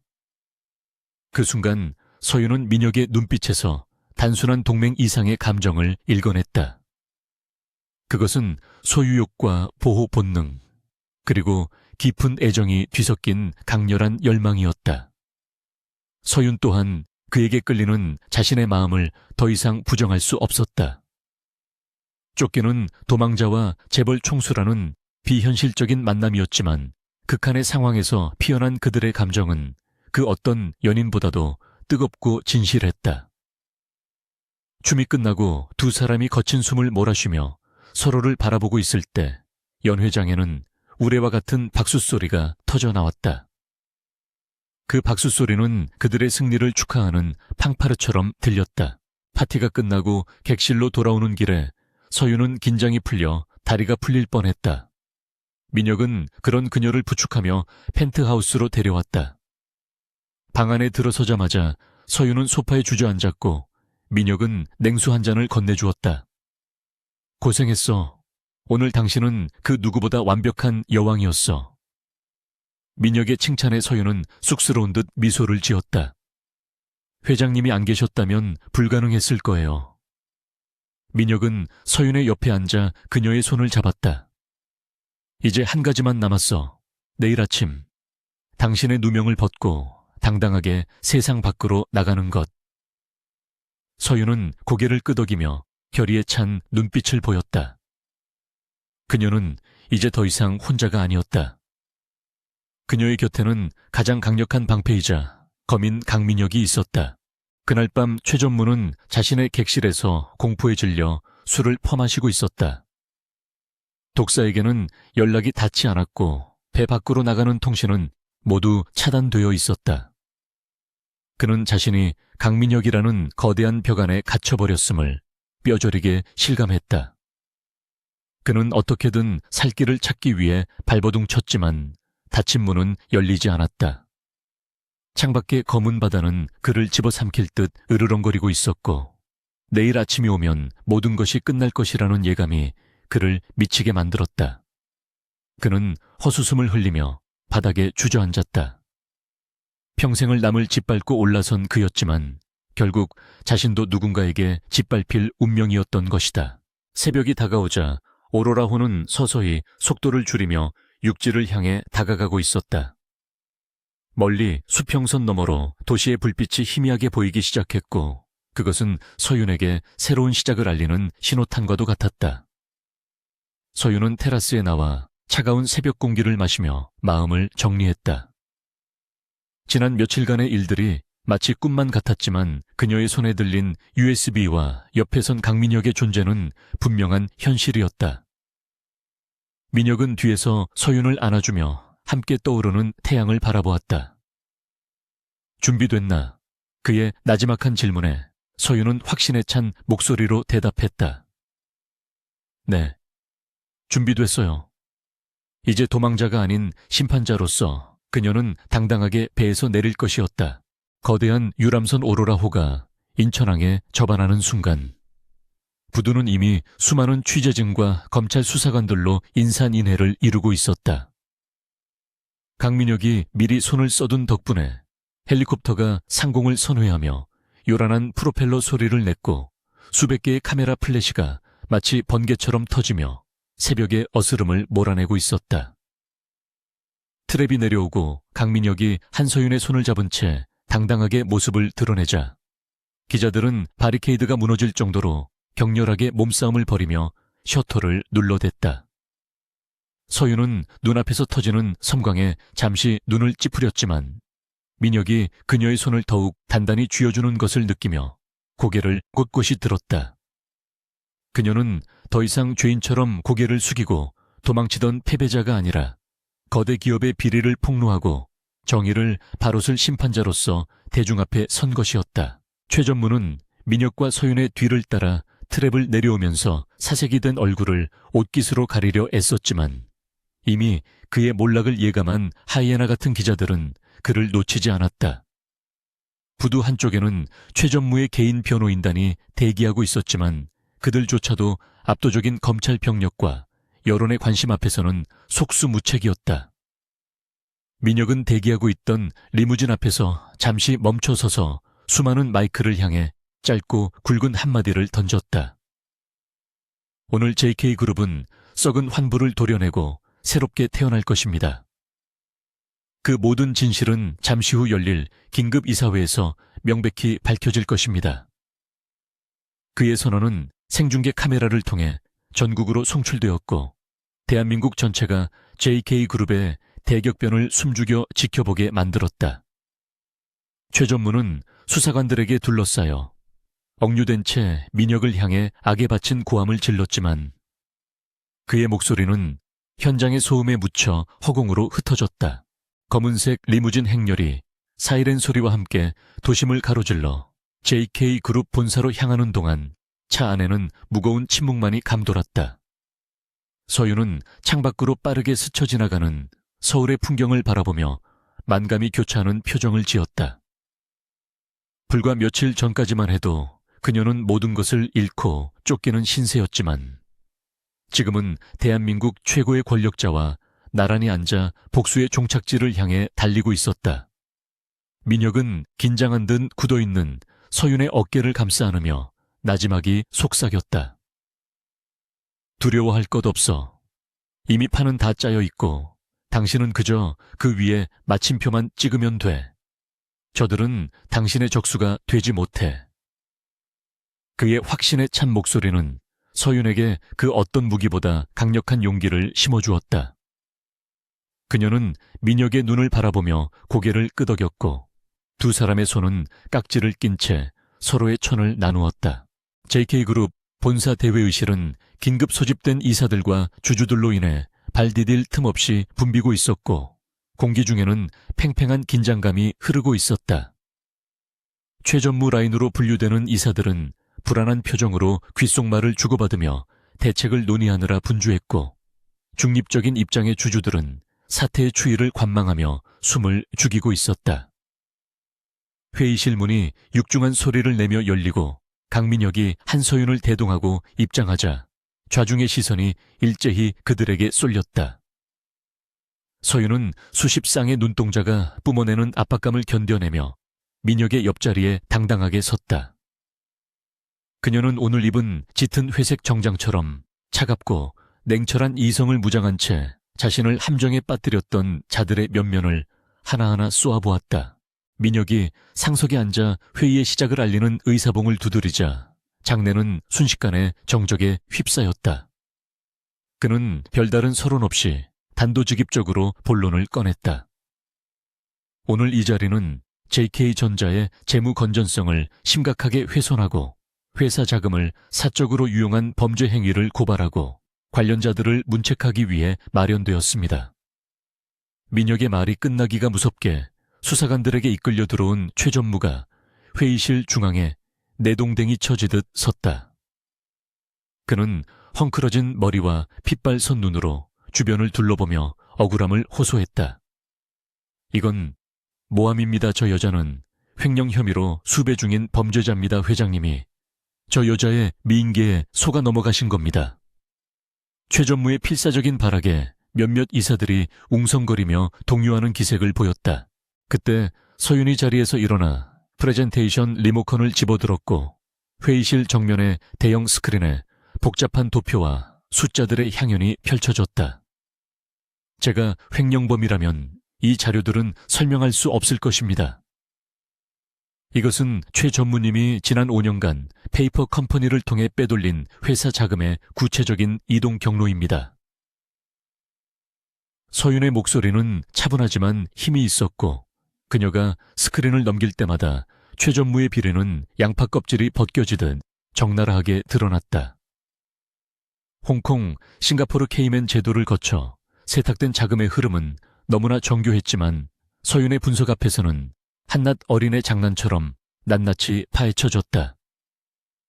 그녀는 전문적인 회계 지식을 바탕으로 최 전무가 조작한 장부의 허점을 예리하게 짚어내며 그가 어떻게 주주들을 기만했는지 논리정연하게 설명했다. 최 전무를 옹호하던 이사들조차 스크린에 뜬 명백한 증거들 앞에서는 할 말을 잃고 고개를 숙였다. 특히 최 전무가 자신의 차명 계좌로 비자금을 입금한 날짜와 시각이 CCTV 영상 캡처 화면과 함께 공개되자 회의실 안에서는 탄식과 욕설이 터져나왔다. 서윤은 마지막으로 최 전무가 그녀에게 횡령 혐의를 뒤집어 씌우기 위해 부하들에게 지시한 내용이 담긴 이메일 기록을 공개하며 쐐기를 박았다. 저는 이 모든 사실을 알게 된 직후 살해 위협을 받았고 살기 위해 도망칠 수밖에 없었습니다. 진정한 범죄자는 제가 아니라 회사의 이익을 사유화하고 죄 없는 직원을 파멸로 몰아넣은 최 전무입니다. 서윤의 발표가 끝나자 장내에는 무거운 침묵만이 흘렀고 모든 시선은 경멸과 분노를 담아 최 전무를 향했다. 궁지에 몰린 최 전무는 이성을 잃고 서윤을 향해 달려들려 했다. 이 년이 감히 내가 누구라고. 하지만 그가 서윤의 옷자락에 손을 대기도 전에 민혁이 번개같이 일어나 그의 뺨을 후려갈겼다. 짝소리가 회의실 전체를 울릴 만큼 강렬한 일격이었고 최 전무는 그대로 바닥에 꼬꾸라졌다. 민혁은 쓰러진 최 전무를 내려다보며 끓어오르는 분노를 억누른 채 낮게 으르렁거렸다. 내 앞에서 그 더러운 입 놀리지 마. 그리고 내 사람에게 손가락 하나라도 더 댔다가는 법이 심판하기 전에 내가 먼저 널 지옥으로 보내주겠어. 민혁의 눈빛에는 살기가 등등했고 그 압도적인 카리스마에 회의실 안의 모든 사람들은 숨조차 크게 쉬지 못하고 얼어붙었다. 민혁은 보안팀장을 불러 최 전무와 그의 동조했던 임원들을 즉시 끌어내라고 명령했다. 이 시간부로 최 전무를 비롯한 관련자 전원을 해임하고 횡령 및 배임 혐의로 검찰에 고발한다. 또한 회사에 끼친 손해에 대해서는 끝까지 추적하여 환수할 것이다. 민혁의 단호한 처분에 경비원들이 들이닥쳐 저항하는 최 전무 일당을 제압하여 끌고 나갔다. 최 전무는 끌려나가면서도 민혁과 서윤을 저주하며 고래고래 소리를 질렀지만 닫히는 문 너머로 그의 목소리는 비참하게 사라졌다. 회의실에 남은 사람들은 민혁의 결단력에 경의를 표하며 기립박수를 보냈지만 민혁의 시선은 오직 옆에 서 있는 서윤에게만 고정되어 있었다. 그는 떨고 있는 그녀의 손을 잡아주며 무언의 위로를 건넸다. 이사회가 끝나고 민혁과 서윤은 회장실로 돌아왔다. 모든 것이 끝났다는 안도감과 함께 긴장이 풀리면서 서윤은 소파에 깊숙이 몸을 묻었다. 창밖으로는 비가 그치고 맑게 갠 서울의 하늘이 펼쳐져 있었지만 그녀의 마음 한구석은 텅 빈 것처럼 공허했다. 복수는 성공했지만 그 과정에서 겪었던 상처와 공포는 쉽게 지워지지 않을 것 같았다. 민혁은 꼬냑 2잔을 따라 서윤에게 건네며 맞은편에 앉았다. 수고했어. 당신 덕분에 회사가 살았어. 아니, 내가 살았다고 해야겠군. 민혁은 진심 어린 표정으로 감사를 표했지만 서윤은 씁쓸한 미소를 지으며 잔을 만지작거렸다. 저는 그저 제 억울함을 풀고 싶었을 뿐이에요. 회장님을 돕기 위한 거창한 대의 명분 같은 건 없었어요. 민혁은 잔을 내려놓고 자리에서 일어나 서윤의 곁으로 다가갔다. 그는 그녀의 앞에 무릎을 꿇고 앉아 그녀의 눈높이를 맞추며 진지한 눈빛으로 말했다. 동기가 무엇이었든 당신은 해냈어. 그리고 나는 당신의 그 용기와 능력에 완전히 매료되었지. 민혁의 손이 서윤의 뺨을 부드럽게 감싸자 서윤의 심장이 다시금 빠르게 뛰기 시작했다. 이제 계약은 끝났어. 당신은 자유야. 하지만 나는 당신을 보내고 싶지 않아. 민혁의 고백은 예상치 못한 순간에 훅 치고 들어왔고 서윤은 당황하여 눈동자를 흔들었다. 그녀는 그와의 관계가 비즈니스 파트너로 끝날 것이라고 생각했지만 민혁은 그녀를 놓아줄 생각이 전혀 없어 보였다. 서윤은 혼란스러운 마음을 진정시키려 애쓰며 조심스럽게 입을 열었다. 회장님, 저는 평범한 사람이에요. 회장님이 계신 세상은 저에게 너무나 벅차고 위험해요. 이번 일만 해도 그녀는 말을 잇지 못하고 고개를 떨구었다. 화려한 상류 사회의 이면에 숨겨진 추악한 암투와 배신을 목격한 그녀는 다시는 그런 위험에 노출되고 싶지 않았다. 하지만 민혁은 그녀의 손을 꽉 잡으며 단호하게 말했다. 위험하다면 내가 막아주면 돼. 당신이 평범한 삶을 원한다면 내가 그 평범함을 지켜주겠어. 그러니 내 곁에 있어줘. 당신 없는 내 삶은 이제 너무 지루하고 시시해서 견딜 수 없을 것 같으니까. 그의 눈빛은 간절했고 그 속에 담긴 진심은 서윤의 굳게 닫힌 마음의 문을 두드렸다. 그때 노크 소리와 함께 김 실장이 들어와 최 전무에 대한 검찰 수사 진행 상황을 보고했다. 회장님, 최 전무가 검찰 조사실에서 모든 혐의를 인정했습니다. 다만 김 실장은 잠시 머뭇거리다 말을 이었다. 독사라는 자가 도주 중에 체포되었는데 그 자가 배후에 또 다른 인물이 있다고 진술하고 있습니다. 민혁의 눈썹이 꿈틀거렸다. 최 전무가 꼬리 자르기를 당한 것이라면 진짜 몸통은 아직 어둠 속에 숨어 있다는 뜻이었다. 민혁은 즉시 추가 조사를 지시하고 김 실장을 내보냈다. 상황은 끝난 것이 아니었다. 어쩌면 이것은 더 거대한 전쟁의 서막에 불과할지도 모른다는 불길한 예감이 스쳐 지나갔다. 하지만 민혁은 서윤에게 내색하지 않고 태연한 척 미소를 지어 보였다. 민혁은 서윤을 안심시키기 위해 화제를 돌렸다. 오늘 저녁은 조용히 쉬고 싶군. 나와 함께 별장으로 가는 건 어때? 그곳이라면 아무도 방해하지 않을 거야. 서윤은 잠시 고민했지만 이내 고개를 끄덕였다. 그녀 또한 지금 당장 혼자가 되는 것은 두려웠고 무엇보다 민혁의 곁에 있고 싶다는 자신의 본심을 외면할 수 없었기 때문이었다. 두 사람은 다시 한번 손을 맞잡았고 그 맞잡은 손을 통해 서로에 대한 깊은 신뢰와 애정이 전해졌다. 폭풍우는 지나갔지만 그들이 함께 걸어가야 할 길은 여전히 험난해 보였다. 그러나 이제는 두려움보다 기대감이 더 컸다. 서로가 있기에 그 어떤 파도도 헤쳐나갈 수 있을 것이라는 믿음이 생겼기 때문이었다. 오후 늦게 민혁과 서윤은 교회에 위치한 한적한 별장으로 향했다. 숲속 깊은 곳에 자리 잡은 별장은 세상과 단절된 요새처럼 고요하고 평화로웠다. 벽난로에 불이 타오르고 따뜻한 온기가 실내를 채우자 서윤은 비로소 긴장이 완전히 풀리는 것을 느꼈다. 민혁은 직접 요리를 하며 서윤을 대접했고 두 사람은 와인을 마시며 소소한 일상의 대화를 나누었다. 회장 강민혁이 아닌 남자 강민혁의 모습은 다정하고 유머러스했으며 서윤은 그런 그에게 점점 더 깊이 빠져들었다. 밤이 깊어가고 창밖에는 보름달이 환하게 떠올랐다. 민혁은 서윤을 테라스로 이끌며 밤하늘의 별을 보여주었다. 저 별들처럼 당신도 내 인생에서 가장 빛나는 존재가 되었어. 민혁의 달콤한 고백에 서윤은 눈시울이 붉어졌다. 그녀는 그에게 다가가 먼저 입을 맞췄고 민혁은 그녀를 뜨겁게 받아들였다. 두 사람의 키스는 지난밤 배 위에서의 격정적인 정사와는 또 다른 깊고 진한 사랑의 행위였다. 서로의 상처를 보듬고 위로하며 미래를 약속하는 영혼의 교감이었다. 민혁은 서윤을 안아들고 침실로 향했고 그날 밤 두 사람은 세상 그 누구보다 행복한 연인이 되어 사랑을 속삭였다. 하지만 그 행복한 시간 속에서도 민혁의 머릿속 한편에는 김 실장의 보고가 가시처럼 박혀 있었다.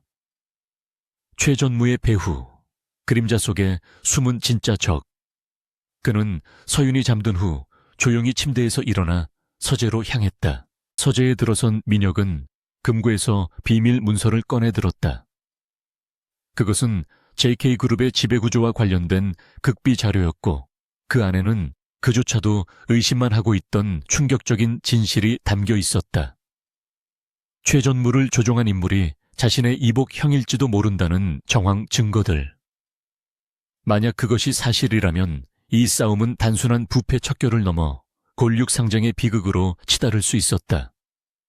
민혁은 깊은 한숨을 내쉬며 창밖을 응시했다. 서윤을 지키기 위해서는 자신이 괴물이 되어야 할지도 몰랐다. 그는 잠든 서윤이 깰까봐 조심스럽게 다시 침실로 돌아와 그녀의 곁에 누웠다. 그리고 그녀의 이마에 키스하며 다짐했다. 그 어떤 대가를 치르더라도 이 여자만큼은 반드시 지켜내겠노라고. 다음 날 아침 눈부신 햇살이 별장의 창가로 쏟아져 들어왔다. 서윤은 새소리에 눈을 떴고 옆에서 자신을 바라보고 있는 민혁과 눈이 마주쳤다. 잘 잤어. 민혁의 부드러운 아침 인사에 서윤은 수줍게 웃으며 고개를 끄덕였다. 모든 것이 평화로워 보였지만 서윤은 민혁의 눈빛 속에 숨겨진 미세한 그림자를 눈치챘다. 무슨 고민 있으세요? 그녀의 예리한 질문에 민혁은 잠시 망설이다가 미소를 지으며 고개를 저었다.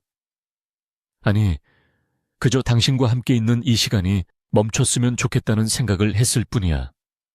그는 서윤을 품에 안으며 불안한 미래를 잠시 잊으려 했다. 하지만 그들의 평화를 깨뜨리는 전화벨 소리가 요란하게 울려 퍼졌다. 민혁이 전화를 받자 수화기 너머로 다급한 목소리가 들려왔다. 회장님, 큰일 났습니다. 주가가 폭락하고 있습니다. 언론의 회장님과 한서윤 이사의 관계에 대한 악의적인 찌라시가 유포되고 있습니다. 민혁의 표정이 순식간에 차갑게 굳어졌다. 적들은 그들이 방심한 틈을 타 가장 비열한 방법으로 반격을 시작한 것이다. 민혁은 전화를 끊고 서윤을 바라보았다. 그녀는 영문도 모른 채 걱정스러운 눈빛으로 그를 보고 있었다. 민혁은 결심한 듯 자리에서 일어났다. 이제 숨을 곳은 없었다. 정면 돌파만이 유일한 살 길이었다. 그는 서윤의 손을 잡으며 말했다. 돌아가자. 가서 우리가 누구인지, 건드려서는 안 될 사람을 건드린 대가가 무엇인지 똑똑히 보여주자. 서울로 돌아오는 차 안의 공기는 마치 시한폭탄이 작동하고 있는 것처럼 무겁고 긴박했다. 태블릿 PC를 통해 쏟아지는 뉴스는 온통 강민혁 회장의 부도덕한 사생활과 한서윤이 JK그룹의 자금을 횡령하여 호화 유람선 도피 행각을 벌였다는 자극적인 헤드라인으로 도배되어 있었다. 이는 단순한 스캔들이 아니라 그룹의 주가를 떨어뜨려 경영권을 흔들려는 치밀한 작전 세력의 조직적인 공격임이 분명했다. 민혁은 굳게 담은 입술로 창밖을 응시하며 주먹을 꽉 쥐었고 그의 눈빛은 적들을 향한 분노로 이글거리고 있었다.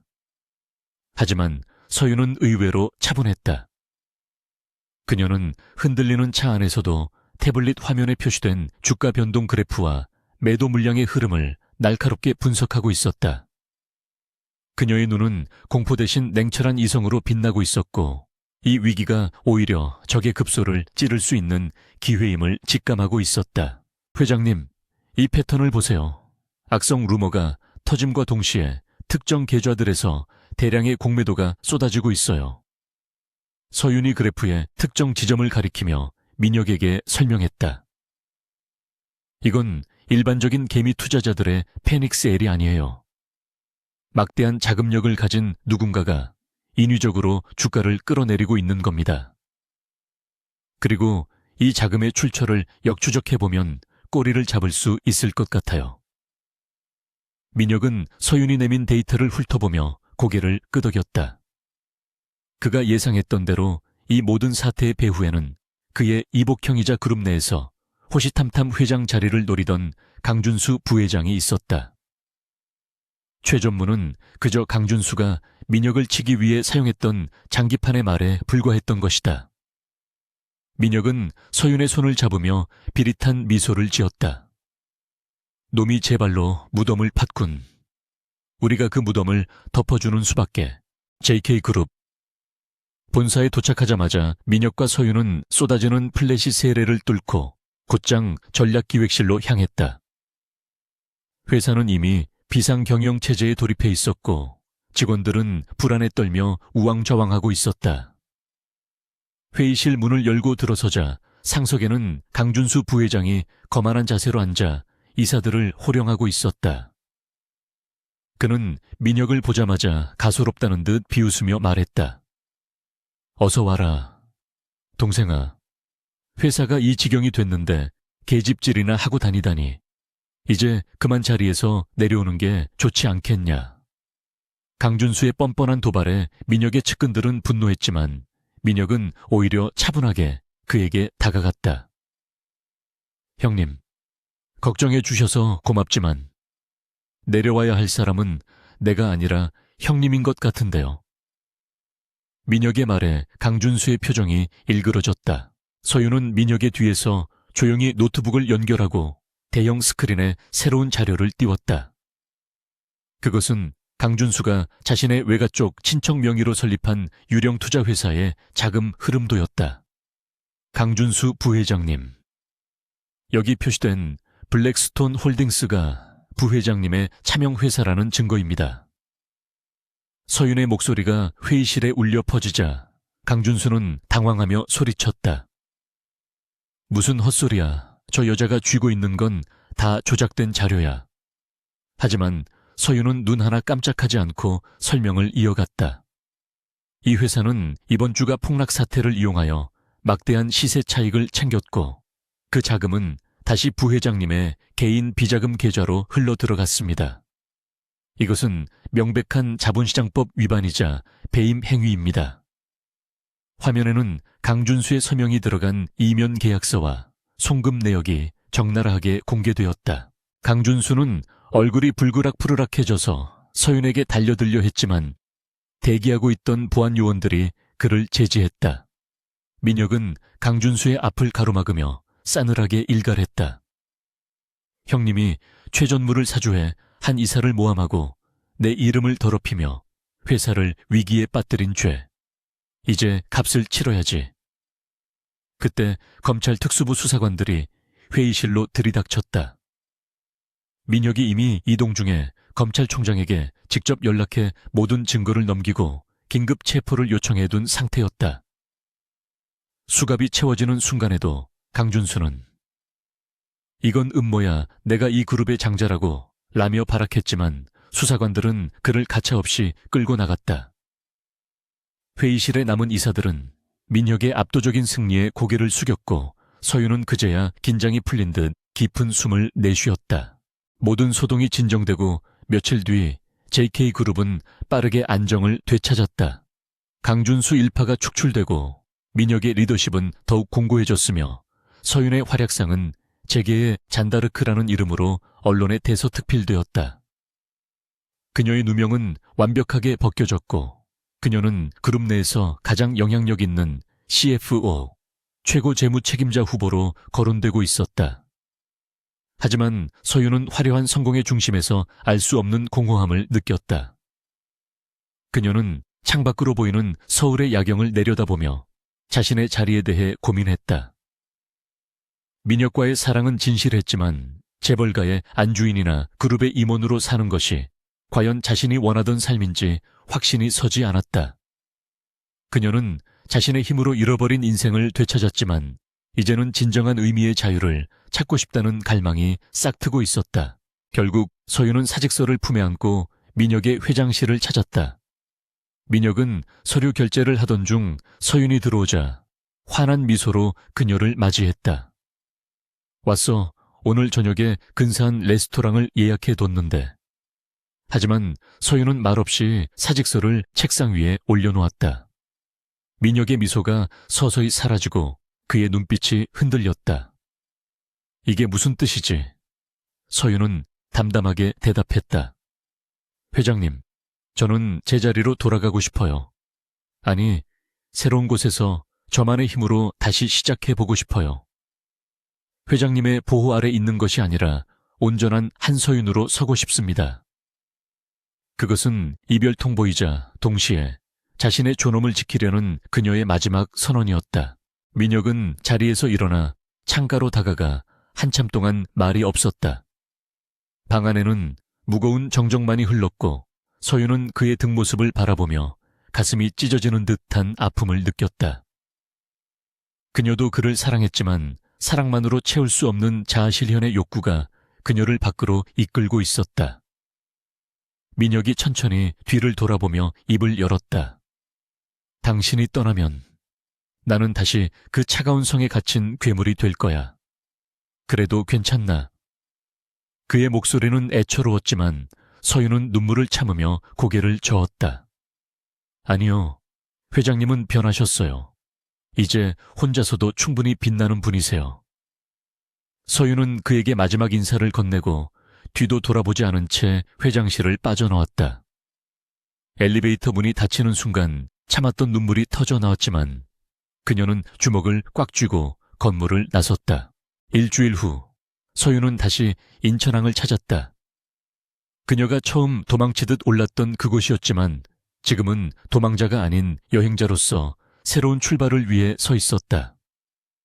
그녀는 유학을 떠나기 위해 여객선 터미널에 앉아 출항 시간을 기다리고 있었다. 바다 냄새가 코끝을 스치자 민혁과의 첫 만남이 떠올라 가슴이 아려왔다. 그때 터미널 안내방송에서 그녀의 이름을 찾는 방송이 울려 퍼졌다. 의아해하며 고개를 든 서윤의 눈앞에 믿을 수 없는 광경이 펼쳐졌다. 숨을 헐떡이며 뛰어온 강민혁이 수많은 인파를 헤치고 그녀를 향해 달려오고 있었다. 그의 넥타이는 비뚤어져 있었고 평소의 냉철한 모습은 온데간데 없었다. 강민혁 씨, 서윤이 놀라 자리에서 일어나자 민혁은 그녀를 와락 끌어안았다. 그의 거친 숨소리가 그녀의 귓가를 울렸다. 또 도망가는 건가? 이번에는 절대 놓치지 않아. 민혁은 그녀를 품에서 떼어내며 간절한 눈빛으로 바라보았다. 당신이 원하는 게 자유라면 좋아. 내가 당신의 자유가 되어줄게. 당신이 어디를 가든, 무엇을 하든 내가 당신의 배경이 되어주고 지지자가 되어주겠어. 내 그룹, 내 지위 다 필요 없어. 당신 없는 나는 껍데기일 뿐이야. 민혁은 주머니에서 작은 반지 케이스를 꺼내 그녀의 손에 쥐어주었다. 나와 함께 가자. 어디든 당신이 원하는 곳으로. 그것은 구속이 아닌 동행의 제안이었다.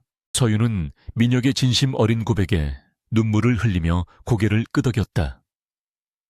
그녀는 깨달았다. 진정한 자유는 홀로 서는 것이 아니라 사랑하는 사람과 함께 같은 곳을 바라보며 걸어가는 것임을. 민혁은 그녀의 손에 반지를 끼워주며 환하게 웃었다.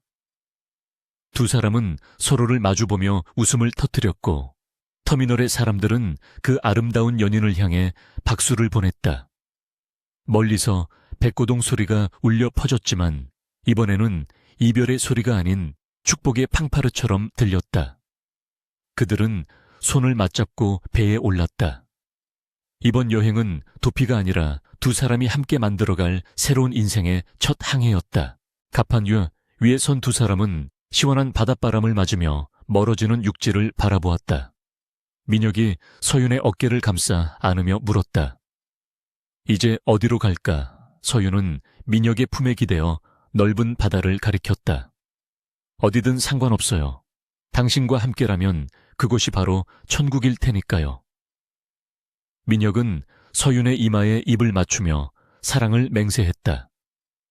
푸른 바다 위로 눈부신 태양이 떠오르고 있었고 그 빛은 두 사람의 앞날을 환하게 비추고 있었다.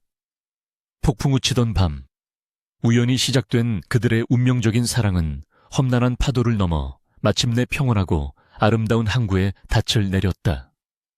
도망쳐 오른 유람선에서 그녀는 얼어붙었었지만 이제 그녀의 심장은 그 어느 때보다 뜨겁게 타오르고 있었다.